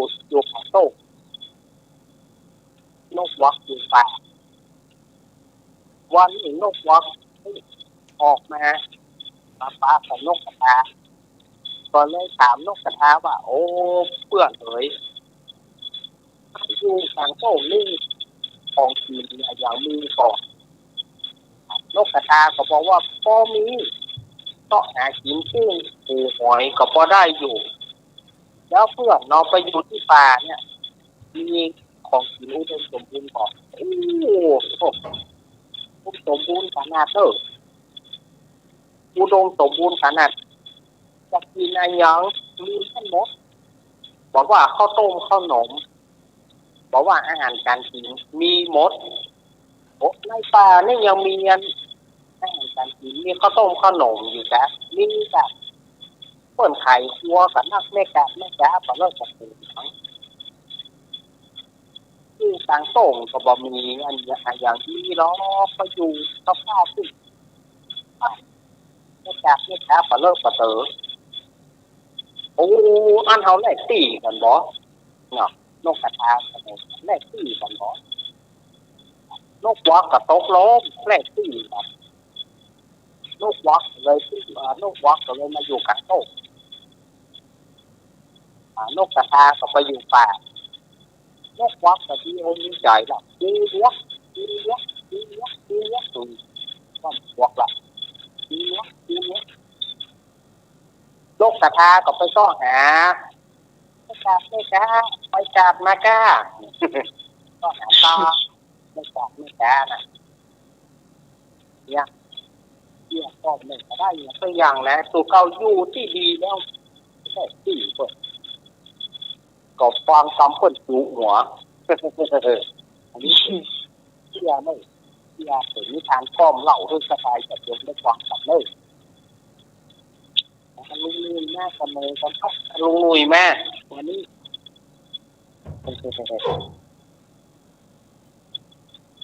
เจได้รับไปแล้วนะ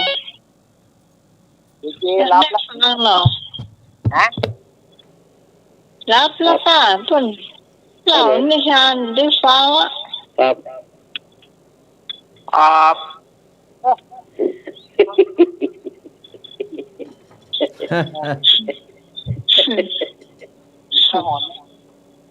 หอนมามันการแล้วจ้ะเจ๊ช่วยให้แม่กินกัน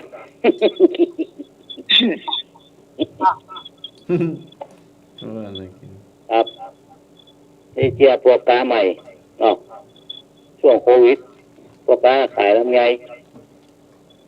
บอกว่าเมียออกบ้านจัดดีอ่ะนี่วันดีจัดดีอ่ะสหทุกเจ้าว่าโอ้พูกวันดีอ่ะค้าขายดีอ่ะเนาะ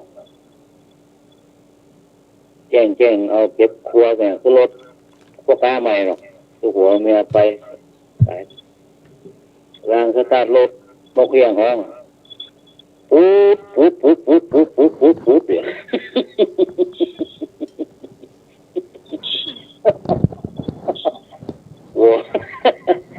หัวนี่ยินใจโลกแค่นี้ห้องอันเบื่อปุ๊บตื่นโอ้ยยิงแค่คุยกูจัง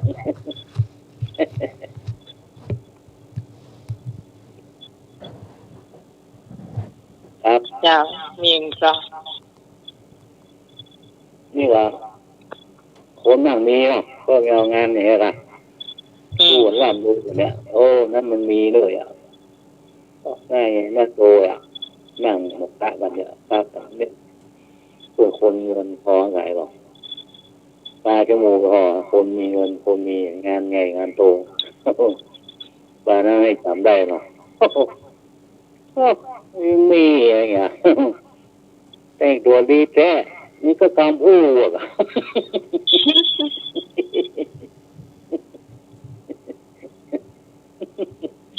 ตาหน้าตาตาบนกลางวง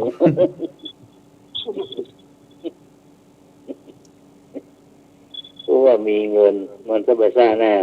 ไม่มีอันนี้ก็กำอู้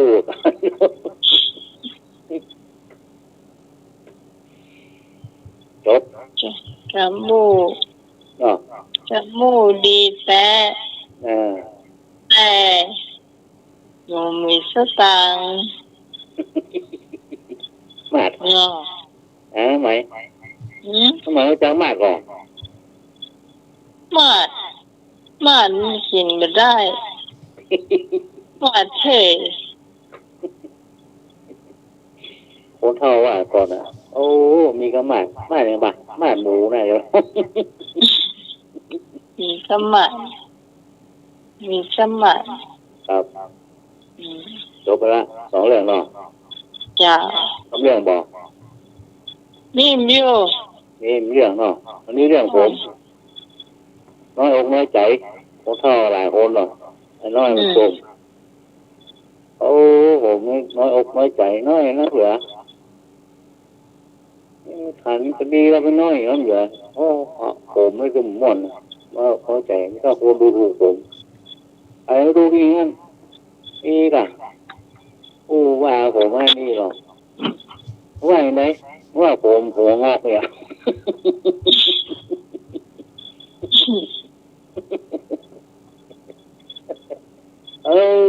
เบย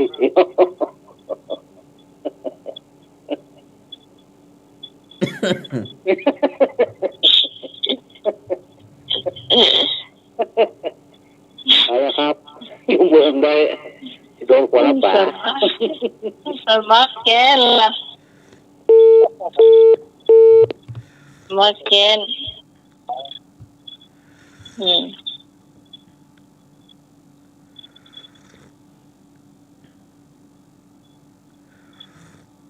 จากต่อไปเราจะไปอย่างออนเนอร์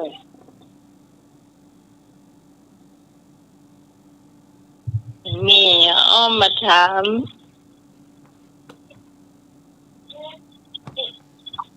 ให้ทุกสาวขี้ยังเท่าขี้ยังเท่า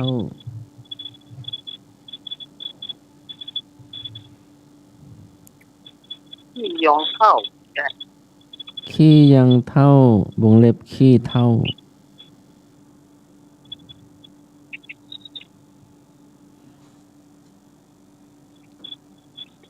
ที่หนุ่มเจร้องถึงแค่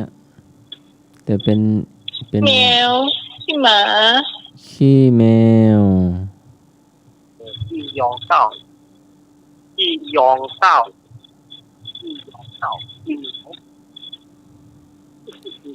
ขี้เอิ้งเลิงอันยัง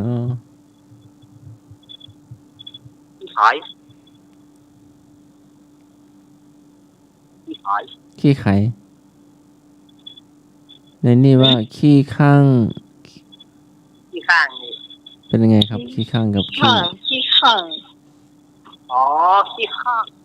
คือข้างที่คนเอาทำแผ่นเสียงเนี่ย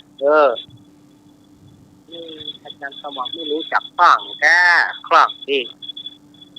ครับผมขี้เป็นกินเป็นทาน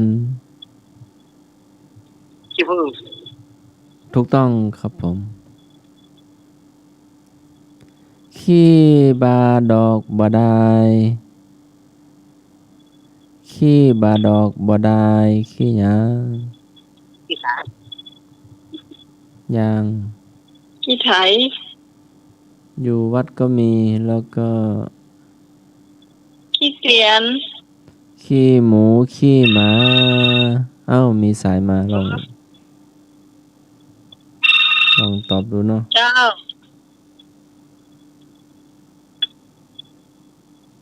ตอบเลยเจ้า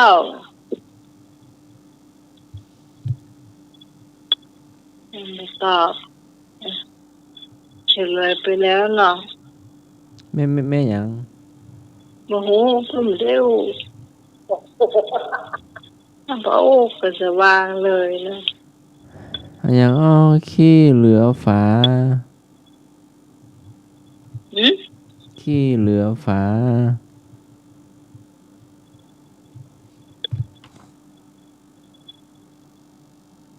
เขาจะกินไม้อะสัตว์ชนิดนี้ หมอ ถูกต้องครับผม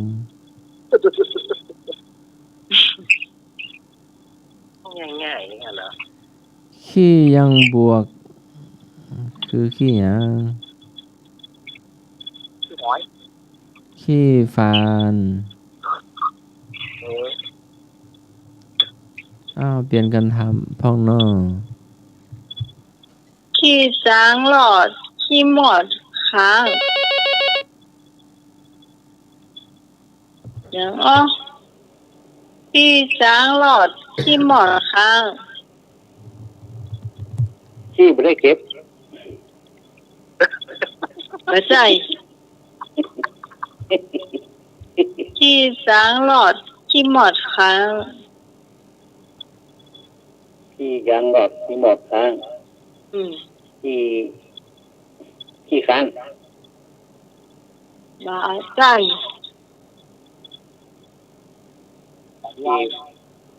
ใส่ยายกระปุก ต้ม ใส่ยายกระปุก ถูกแล้วเน้นละครับถูก ขี้ขี้กระหลัง ขี้ใคร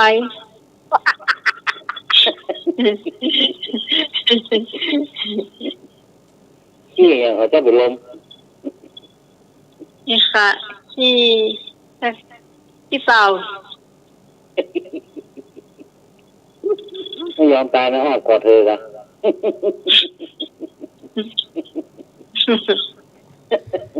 ขี้ใส ขี้ใสคือขี้หยัง ขี้ตา ขี้เงินขี้คาม ขี้ดำคือขี้อะหยัง ขี้กิม ขี้อีหวก ขี้หัวขี้หด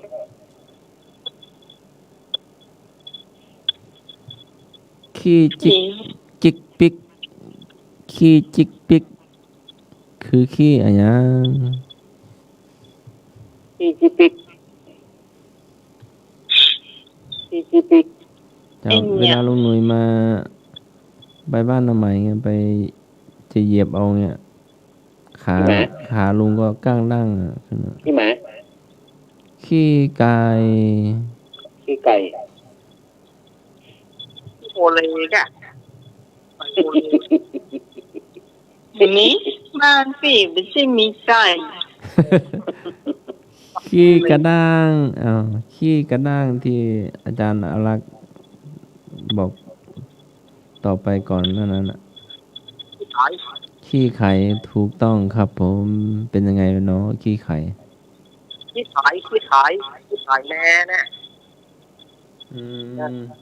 ขี้ขอไทยนานะ นั่นแหละก้อนขี้ขาย เป็นก้อนเนาะหรือว่าขี้ ขี้อย่างเขาจังในบ้านเมือง ฮะ ขี้อย่างเขาจังในบ้านเมือง ขี้โลกขี้โลก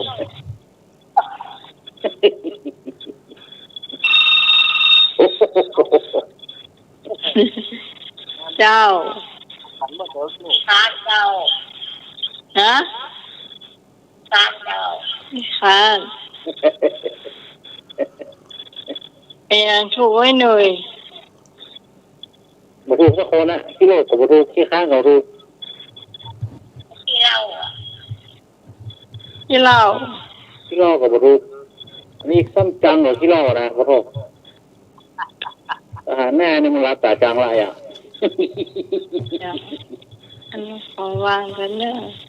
นี่เสียงรับตาจังหรอก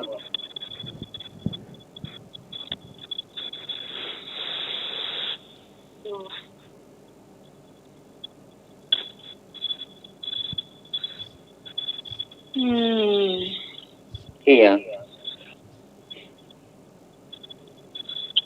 ที่ว่าฮะที่ว่าโอ้ไม่พอต่อหรอก เจ้าบัทูเจ้า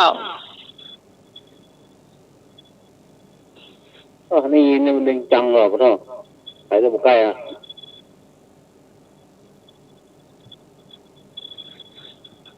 ตู้เรื่องของใกล้กันขี้ดังขี้ใครขี้ตาขี้จมูกขี้ใครขี้หัว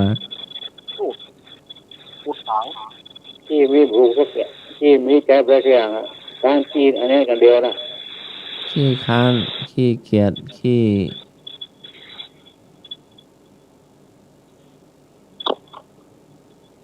ี้มันเป็นที่เป็นทางที่มันเป็นผู้ทาง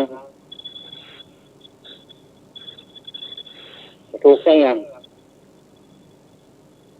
ขี้ตัวนี้มันขี้คนแท้ๆหรือว่าเป็นขี้คนแท้ๆล่ะครับขี้คนแท้ๆขี้จมไม่ใช่ขี้แจ้งไม่ใช่ขี้บ่ล้างใช่เจ้าตอบเจ้าขี้หูขี้ตาไม่ใช่ใช่เจ้าขี้หูขี้ตาเราดูว่าเขาเจ๊ตาเนี่ยป้าขี้หูตาอู่ให้อ่ะ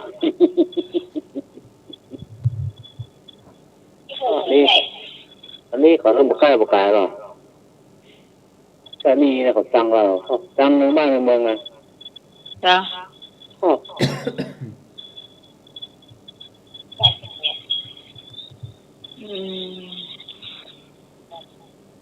เอาแ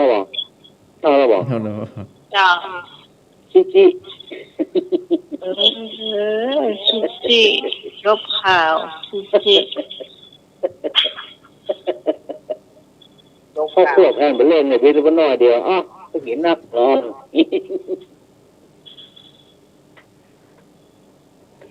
ครับอย่าใช่สมัครถามบ้องขี้เต้น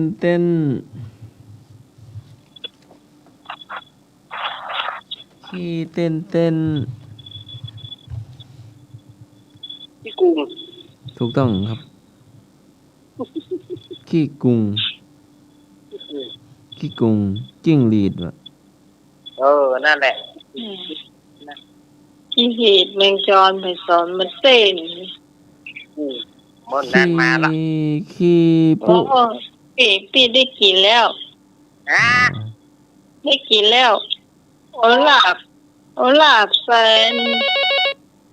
ที่เขาใช้วิธีลาบเนี่ยไม่ใช่ลาบนั่นแหละต้มเดี๋ยวบอกวิธีก่อนต้มใส่เกลือต้มสุกเสร็จแล้วเนี่ยก็น้ำมันหยอดคั่วให้มันกรอบเสร็จแล้วมันตำเดี๋ยววิธีตำมั้งมันลาบ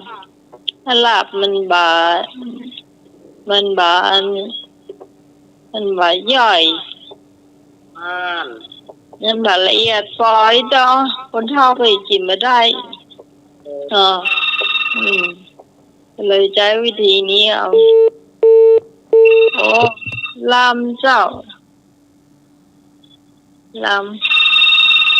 2 เสือละเจ้าอย่างก็ล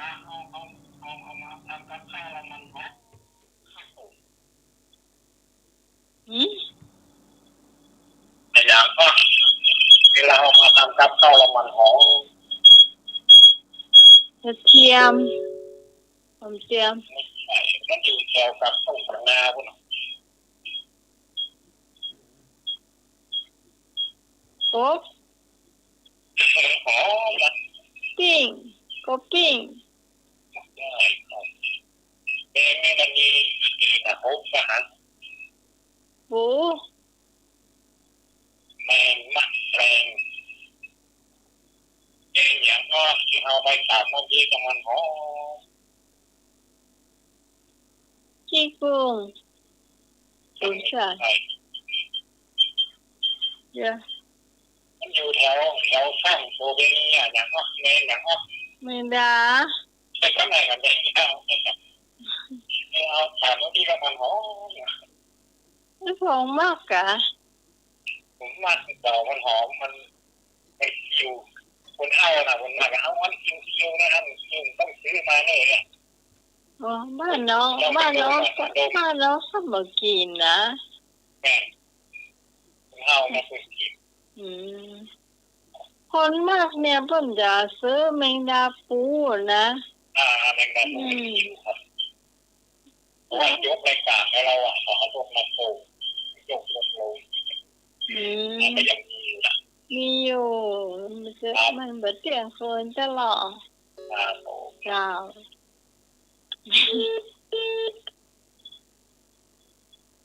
โอ้เป็นว่าแมงดา หอมหอมหอม แมงดานี่ถ้าอย่างบ่ได้กินบ่ได้เจ้าที่เราลาบปัดเป็นน้ำจีใส่หมดขายข้าวขวางไปจีที่เก่าเห็นไปยังเก่านะมันคิวยังหมดเนาะ เป็นน้ำพริกแมงดา ปลากายเป็นน้ำพริกแมงดาเจ้า น้องไม้ เจ้า มาแดงอย่างยัง แมงดา ต้องหมายคิดตอบไหมหมายหน่อยแถมจำน้องหมายฟังตอบได้เลย เจ้า เวลามันนอนคว่ำแล้วโกงของเขาอย่างว่าน้องหมายจะจอบเนี่ย โอ้ คว่ำโกงของเขาเจ้าเด่นตอบได้มาตอบมาเลย นกกระเทศเนี่ยเลยค่ะนกแต่ตะเวน น้ำข้าวมะพร้าวเขา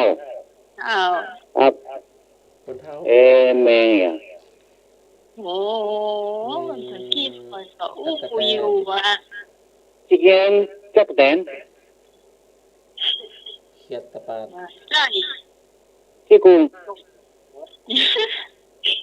คนเท่านั่งคุมเขา พี่กุ้งถูกแล้ว น้องหมายถามห้องเน่ เจ้า พูดว่าอย่างไร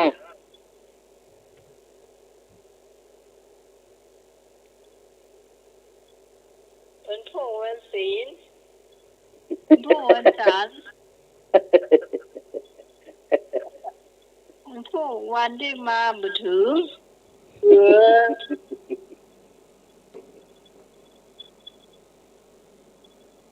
มันตอบเนี่ย เอาไป50 ตังค์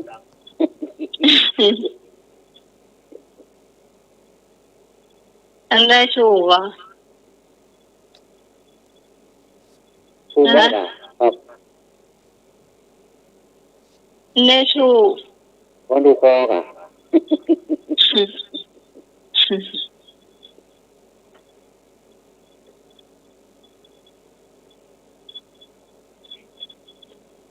เจ้า ครับ เจ้า ครับมาอย่างนั้นอยู่ในเชียงใหม่หนักขนาด มาจ้า มาอย่างนั้นยังมาที่คนนี้ที่แม่ลิงใหญ่นะ อะไร สบายถูกต้องครับผม เจ้าทางม้าลายเนาะ ต่างมาลายนี่เนาะ เจ้า ขี้เปิ้นไหวขี้เปิ้นไหว ขี้เตียนขาย ขี้เพิง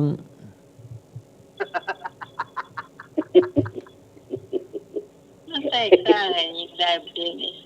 มันใช้ได้ยอกกับสักวันนะหันสมากันแหละ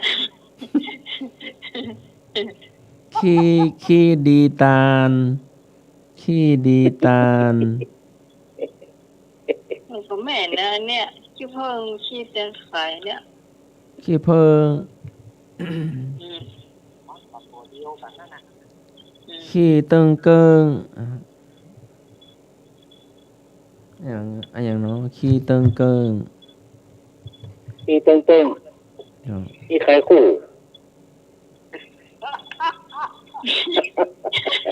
ขี้เติงเกิงขี้อีเห็นวะขี้เติงเกิงอ่ะ เต้ง ไอ้ เต้ง เนี่ยเหรอ ขี้เติงเกิงคือขี้อีเห็น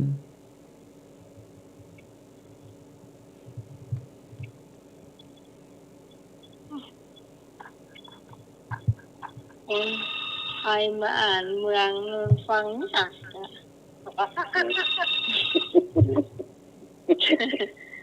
เจ้า น้ำตาเนี่ยครับมันร้องไห้บ่อยอย่างนั้นนะครับ ฮะ น้ำตาเนี่ยครับมันมาให้มันบ่อยอย่างนั้น น้ำปลากะ น้ำตาอะไรเลยให้ร้องไห้ก็ย้อย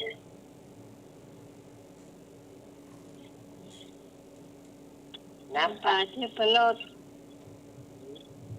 น้ำตาไม่ใช่น้ำ ป ตา ลาน้ำตาน้ำปลา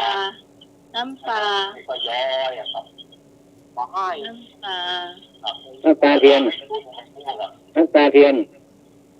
แจ้งไปหาให้ดูหมดน้ำตาเทียนย้อย ครับ เออ นั้น น้ำตาเทียน เด็กลูกให้ฟังเอาเพลงมาถามว่า นั้น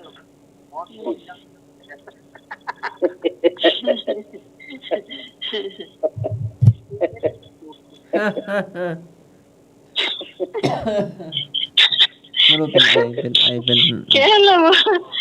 เนาะมันเป็นไอเป็นน้ำมูกเป็นอะไรเนี่ยไม่รู้เป็นติดนี้ก็เป็นหวัดแล้วกัน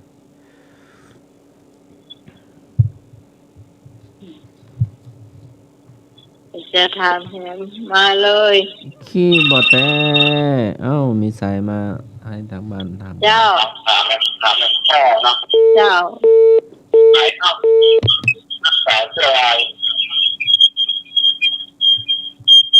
ไอ้น้องนักสาวเสื้อลาย เดี๋ยวแสงสุรีทุ่งโรจน์ ต้อง เจ้า ต้องครับ น้องใส่เสื้อลายใช้ลายที่หนอชมยง ได้ยินข่าวว่าป่วยมากเลย นะเออ ป่วยมากขนาดไหน ครับผม เจ้า ใส่เสื้อลายก็รู้ก็อย่างใส่เสื้อลายแล้วรู้ก็อย่าง ว่าใหม่ว่าจะจ้าไหนกะ คนใส่เสื้อลายบ่รู้ก็อย่าง คนใส่เสื้อลายบัตรถูกกับไอ้หยาง ครับ ผู้ชมกับอันอายุโล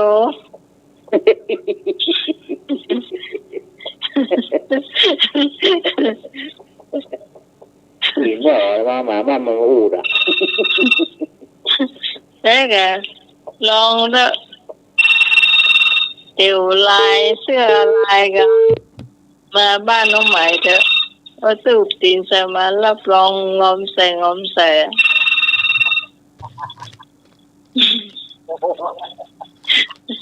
จ้า น้องไหม เจ้า น้ำตาลเป็นไงเพราะมันเปรี้ยวอ่ะ น้ำตาลข้นเปรี้ยว น้ำตาล พูดกันน้ำตาลก้นแก้วอ่ะเนาะ เจ้า เพื่อนเราเพลงเราเก่าเพลงชอบกันแล้ว แม่นเนี่ยเป็นแบบไอ้ฟงเลยกันเนาะเจ้าเจ้า ทำไม เจ้า คนโต๊ะขนาดคนโต๊ะ มาแล้วมาน้องจ้ะ โอ้บ้านยายฝนตกหนักขนาดนี้ คำเดียวให้มาแล้ว นอนฟังเสียงฝนเนี่ย คำเดียวถ้ามาเขาถึงเวลารับพอดีฝนตกที่หน้าต่างนะคะ โดยแท้เนาะ เจ้า ฝนตกที่หน้าต่าง เจ้า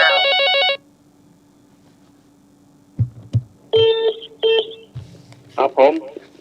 เจ้า ไอ้นักร้องชื่ออันอย่างนามสกุลอยู่พุ่นน่ะอยู่ทางสนามบินพุ่นน่ะ เอกราชสุวรรณภูมิ ถูกต้มเอาไปเลย20 คะแนนเต็ม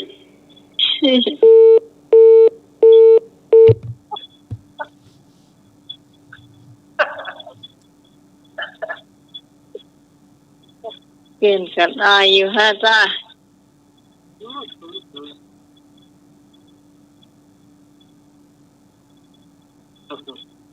มาอย่าถามแถมเหลือเวลาน้อยเดียว ขี่มาลิกปิกขี่มาลักปักแปก อันย่างอยู่พวกเจ้าขี้เหนียวนี่นะไอ้ยังกูโบตั้งเจ้าละ ขี่คนเท่า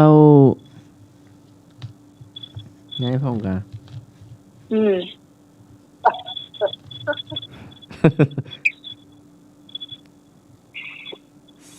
สีตีนปากสีตีนปกขึ้นฟ้าอ้าวให้โยมทางบ้านพ่องเนาะ ครับไอ้อย่างขี้มันตะก้นลุง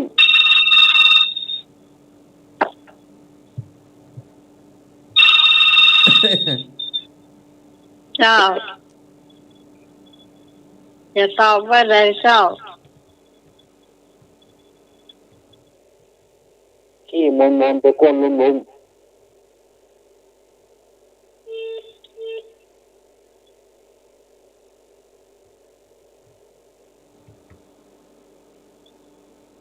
ขี้จักจิ้มขี้แมงดา ขี้อย่างมันตะก้นลุง ขี้ตะกะแตน ไม่ใช่ ขี้มดด ไม่ใช่ ำขี้แม่ล้าง ไม่ใช่ขี้มันตะก้นลุง มันเป็นขี้สัตว์หรือขี้คน ขี้ไม่ใช่ขี้คน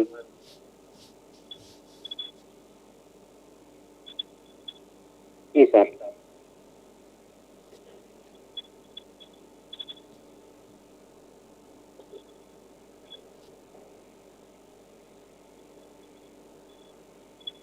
รู้หมดแล้วล่ะ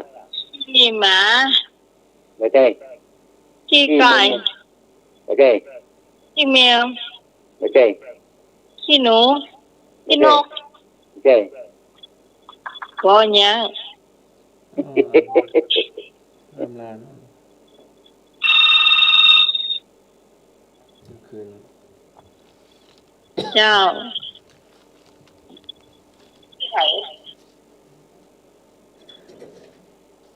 กูก่อน ขี้ไม่ใช่ครับไม่ใช่ ใช่ ขี้มันตะก้นลุง ตอบมาได้ละ ขี้คนเท่า เพราะถ้าไม่ใช่ เน่าละถ้าแล้วขี้แปะ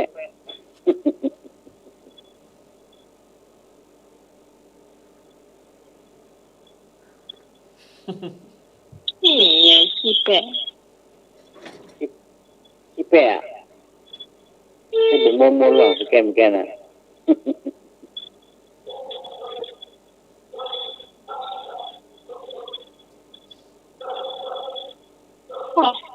มาที่ไหนเฮานี่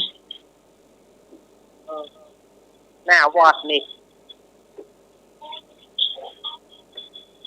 หน้าวอดนี่ก็ดีกว่าเนาะเจเจหอละเจเจทีวี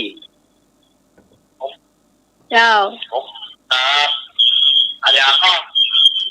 อมแล้วก็คายอมแล้วคายอมแล้วคายอมแล้วก็คายนี่สำรับมันให้คนแก่มันนะราหูอมจันทร์ราหูอมจันทร์ไม่ใช่อันนี้ของกินนะครับเอาอมแล้วเขาไม่คืนนะเขาคลายทิ้งเลยครับอมมากยังไม่ใช่ครับอมเมี่ยงถูกต้องครับอมเมี่ยงคนอมแล้วคนมาคืนมันคลายต่างนะคนเฮาเนาะแต่วันนี้เอาละเคยกว่าครับแล้วไม่กินนะเคี้ยวแล้วก่อนกินเลยละคนเฮาวันนี้เราคลายต่างเยอะอยู่แล้วอะแต่บางคนก็แบบกินเหมือนกันนะครับเขากินเขาบ่กินใบแก่นะเขากินใบดุงแล้วก็เอา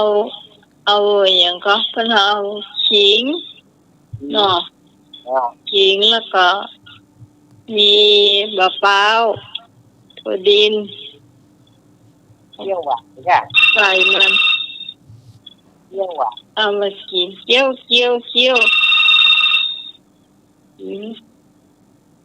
เจ้าข้าวของดองเขาใส่ในเกี๊ยวกินหมดเลยนะเจ้าไม่ขายเลยเจ้ากินนักก็นอนมารับนะเจ้าก่อนน้องไปวัดเอาเมี่ยมไปสวยแล้วเฮาก็บ่ฮู้เลยกินอะไรกินมารับเจ้าเหมือนไปชาเจ้าบ่ฮู้ลูกความที่เฮาเป็นละอ่อนเฮาบ่ได้ฮู้หรอกเมี่ยมหวานไปสวยก็ถึงเวลาเพิ่นพักก็อันนี้เตะกะอย่างนี้นะไปขับรถไปใกล้ครับเอาเมี่ยงส้มๆไว้ข้างๆงั้นเอาอมมาดึงไปรับอ่ะเอาแบบเกี๊ยวกินน้ำมันนะครับว่าอันกลืนมดมันเป็นเมี่ยงหวานเนาะมันใส่เครื่องใส่อย่างมันแต่คนเข้าเป็นจะแม่นละเมี่ยงส้มครับครับผมมันทำเมี่ยงส้มนี่ส่วนน้องจะบ่ค่อยกินอ๋อครับอันนี้สำหรับคนเฒ่านะครับคนเฒ่ากินเมี่ยง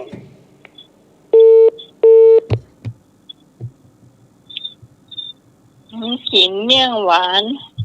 แล้วพอกินไประยะหนึ่งเนี่ยเขาจะหูว่า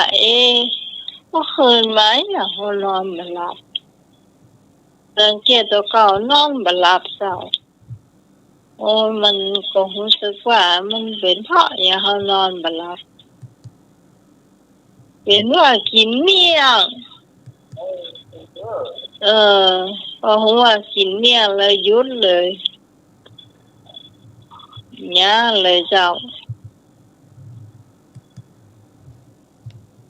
ว่าเขากินเนี่ยประมาณ3 อมเนี่ยแล้วจะอมนะเคี้ยวกินเนาะแรงกินแรงลำนะเมี่ยงหวานนะเนาะเอาแล้วเจ้ามันใกล้เที่ยงคืนละจะหมดเวลาแล้วมาลาก่อนเนอะคุณผู้ฟัง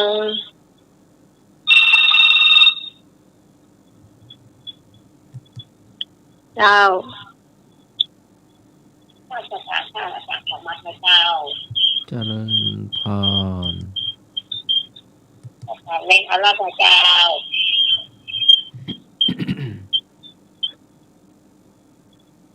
จ้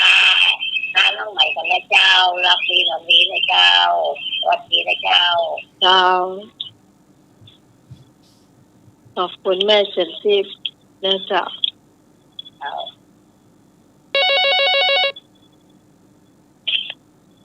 คุณเนาะเจ้าครับผมวันนี้เวลาหมดเขาก็มาลากันเนาะขอให้ทุกคนมีความสุขกายสุขใจปลอดโรคปลอดภัยทุกท่านทุกคนเนอะรับการรับมัสการท่านสมัครครับผมครับสามเณรเอารักตัวเนอะครับผมคุณที่สมัยด้วยเนาะครับทุกท่านทุกคนครับผมสวัสดีครับผมสวัสดีเจ้า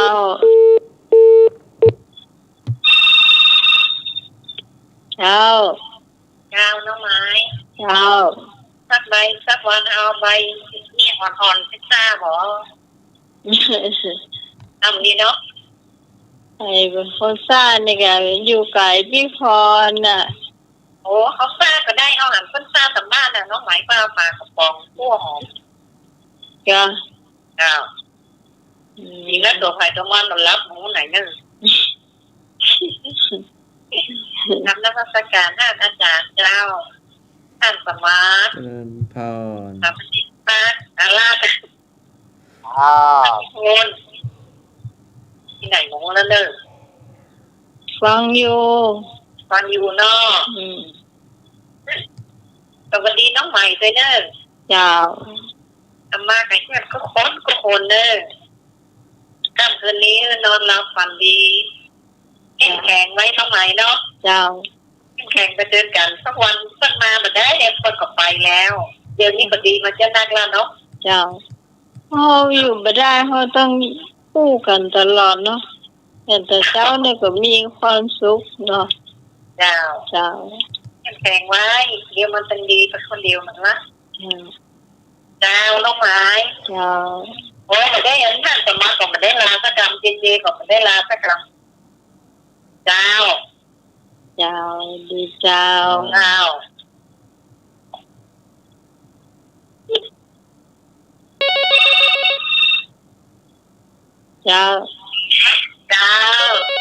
อันนี้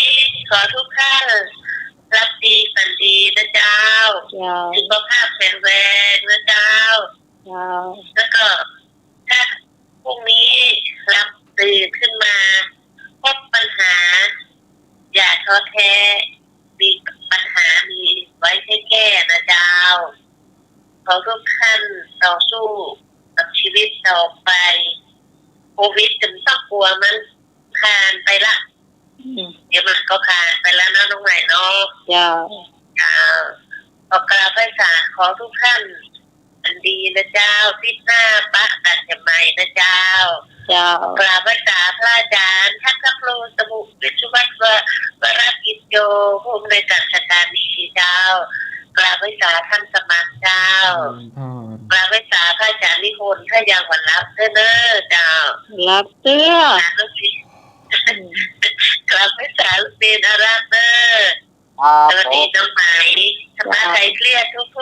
ท่านนะเจ้าการรีสวัสดิ์นะเจ้า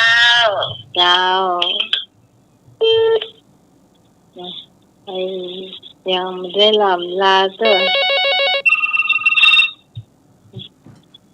มาฟังได้ก่อนนี่พูดกระดังได้เพลงกระดังได้ครับผม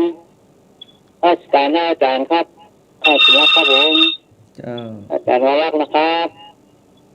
สวัสดีครับที่มานะครับสวัสดีน้องสวัสดีเจครับอันนั้นขอเชื่อทุกท่านนะครับสวัสดีครับพรุ่งนี้ตื่นเช้ามาเราไม่มีปัญหาถ้ามีปัญหากาแฟก็ส่งไปอีก1 ซองครับสวัสดีครับเจ้าพรุ่ง เจ้าจ้ะก็มาได้สวัสดีไว้ค่ะเจ้าสมุทรโองนอกสมุทรกายเพลเอาเดี๋ยวมาจะได้การเนอร์จ้ะไม่จะได้สมัครโดยเจ้าไม่บุญเจ้าไม่จะได้รักเลยเนอร์ครับเจ้าท่านนิพนธ์โดยแล้วก็ท่านปิดโดยครับวันนี้น้องหมายวันนี้เจ๊เนอร์ครับขอบคุณหลายๆก็เจ้าให้นึกโดยให้นึก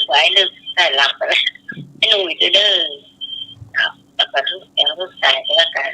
ชาวหน้าปลาแบบไหนเนาะสวัสดีเจ้าฟังเสียงน้ำใหม่ก็อ้อยไปลงเจ้า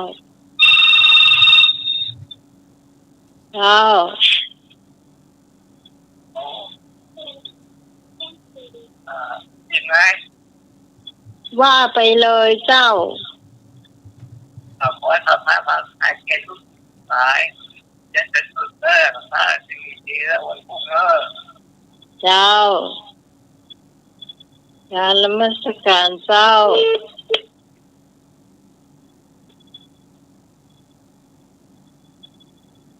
ที่ทำก่อผู้ฟังเตรียมมารับบรรดาเตื้อมาลานก่อนเจ้า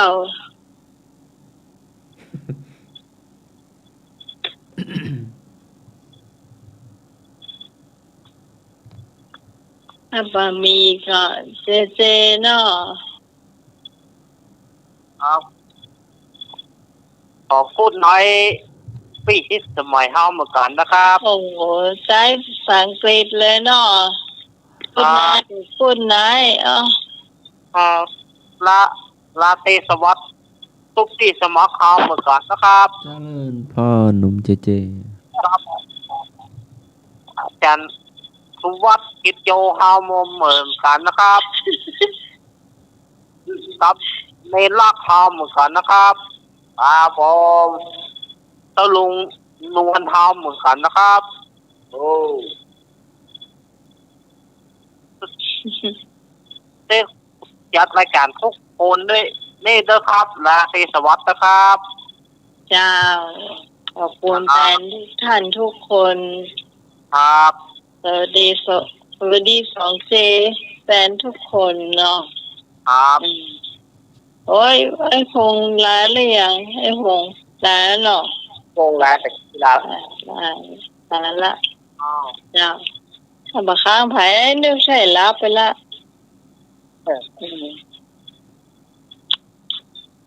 เจ้า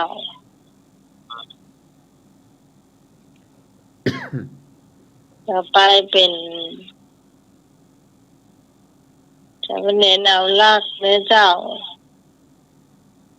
วันผูกนี้วันพระตาตายตัดโยมเอาทำแม่ยึดเหนี่ยวใจสิ่งแล้วแล้วไปสิ่งใหม่ๆจะเข้ามาขอเข้าอยู่ดีมีสุขนอนพักผ่อนดีทุกโศกโรคภัยต่างๆขอให้หนีไปเพื่อเพราะสัญญาจันไรต่างๆอยากให้มาใกล้กันเถิดมีแต่สิ่งดีมีแต่บุญมีแต่ความสดใสแยกจบขอจากขอบคุณท่านอาจารย์ท่านพระครูสมุวิศวัตวรกิจโยได้จัดสถานีที่เอื้อเฟื้อเวลาต่อภาคใต้เครียดต่อเจ้าของผู้อาทิตย์ขอขอบคุณท่านอาจารย์ครับผมขอบคุณหลวงพ่อนิพนธ์หลวงตากฤษขอบคุณโยมที่สมัยที่เพื่อเวลาที่ โอนตัวสมาภาพคนที่ได้มามาจ๋าได้ทำเอาสาระต่างๆมาปะตอนใหม่เสาร์หน้าอาทิตย์หน้าซึ่งจะตรงกับวันที่11-12เนาะจ้า12เขาขอเปิดมาปะกันมาคืนวันนี้กับใดที่สดภาพได้ที่ไปปะกับเน้นรับวันการวันหืนเนาะมันบัดตัดมาแม่นต้องผู้ถือสภาญาติโยมขอสุมาไปเลยคืนนี้รายการธรรมะใครเครียดได้ทีมงานต้องอำลาไปก่อนเสาร์อาทิตย์หน้าปล่อยตามกันใจยะใจโยโยงเป็นของสถาญาติโยมเลิศจัตตาโรธรรมาว่าทันพระลางจ้าสาธุสำหรับสำเนียงนำรักปัญโยนันนะเจ้าขอสมีรายการของเปิ้นนะเจ้าทุกวันอังคารตั้งแต่20:00 นถึง4:00 นนะเจ้ารายการเทศมหาศาสตร์นะเจ้าคุณผู้ฟังสามารถติดตามได้นะเจ้าแล้วก็โทรไปร่วมเข้าในรายการได้นะเจ้าตามเฟซบุ๊กของพระครูตุ๋ยสมุวิศวัตวรจิโจเจ้าหรือว่าตังธรรมะ104ธรรมะให้เสียเจ้าก็ไปดูได้เนาะคือพวกสิ่งนี้เป็นทั้งสองอย่างเนี่ยเขาได้เป็น2เจ้าพระครูบรรยงตุ๋ยเจ้า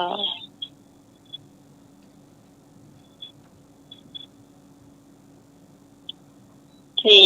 นิวได้นะเนาะต่อไปเป็นท่านสมัคร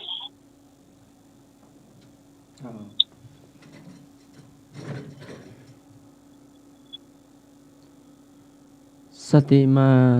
สุขเมทติ คนมีสติ ย่อมได้รับความสุขกราบนมัสการและขอเจริญพรเจ้าสำหรับค่ำคืนนี้ขอบคุณคุณผู้ฟังทุกเสียงทุกสายมาช่วยกันจัดรายการธรรมะแขกเลทุกผ่านพ้นไปด้วยดีขอบคุณพระอาจารย์พระครูสมุวิศวัตวรกิจโจผู้อำนวยการสถานีผู้ควบคุมเสียงเลือกเพลงคุณผู้ฟังได้ฟังตัวสำหรับพระเจ้าที่สมัยสุริยดอนจังหวัดดอนตามตำบลเมืองแก้วอำเภอแม่ริมจังหวัดเชียงใหม่ขอลาคุณผู้ฟังไปเพียงเท่านี้ก่อนจะมาพบปะกันใหม่ในวันเสาร์อาทิตย์หน้าตั้งแต่3 ทุ่มถึงเที่ยงคืนเจ้าถ้าชื่นชอบรายการนี้อย่าลืมติดตามทีมงานธรรมะไคเส้นของเราต่อไปนะเจ้าวันนี้ลาคุณ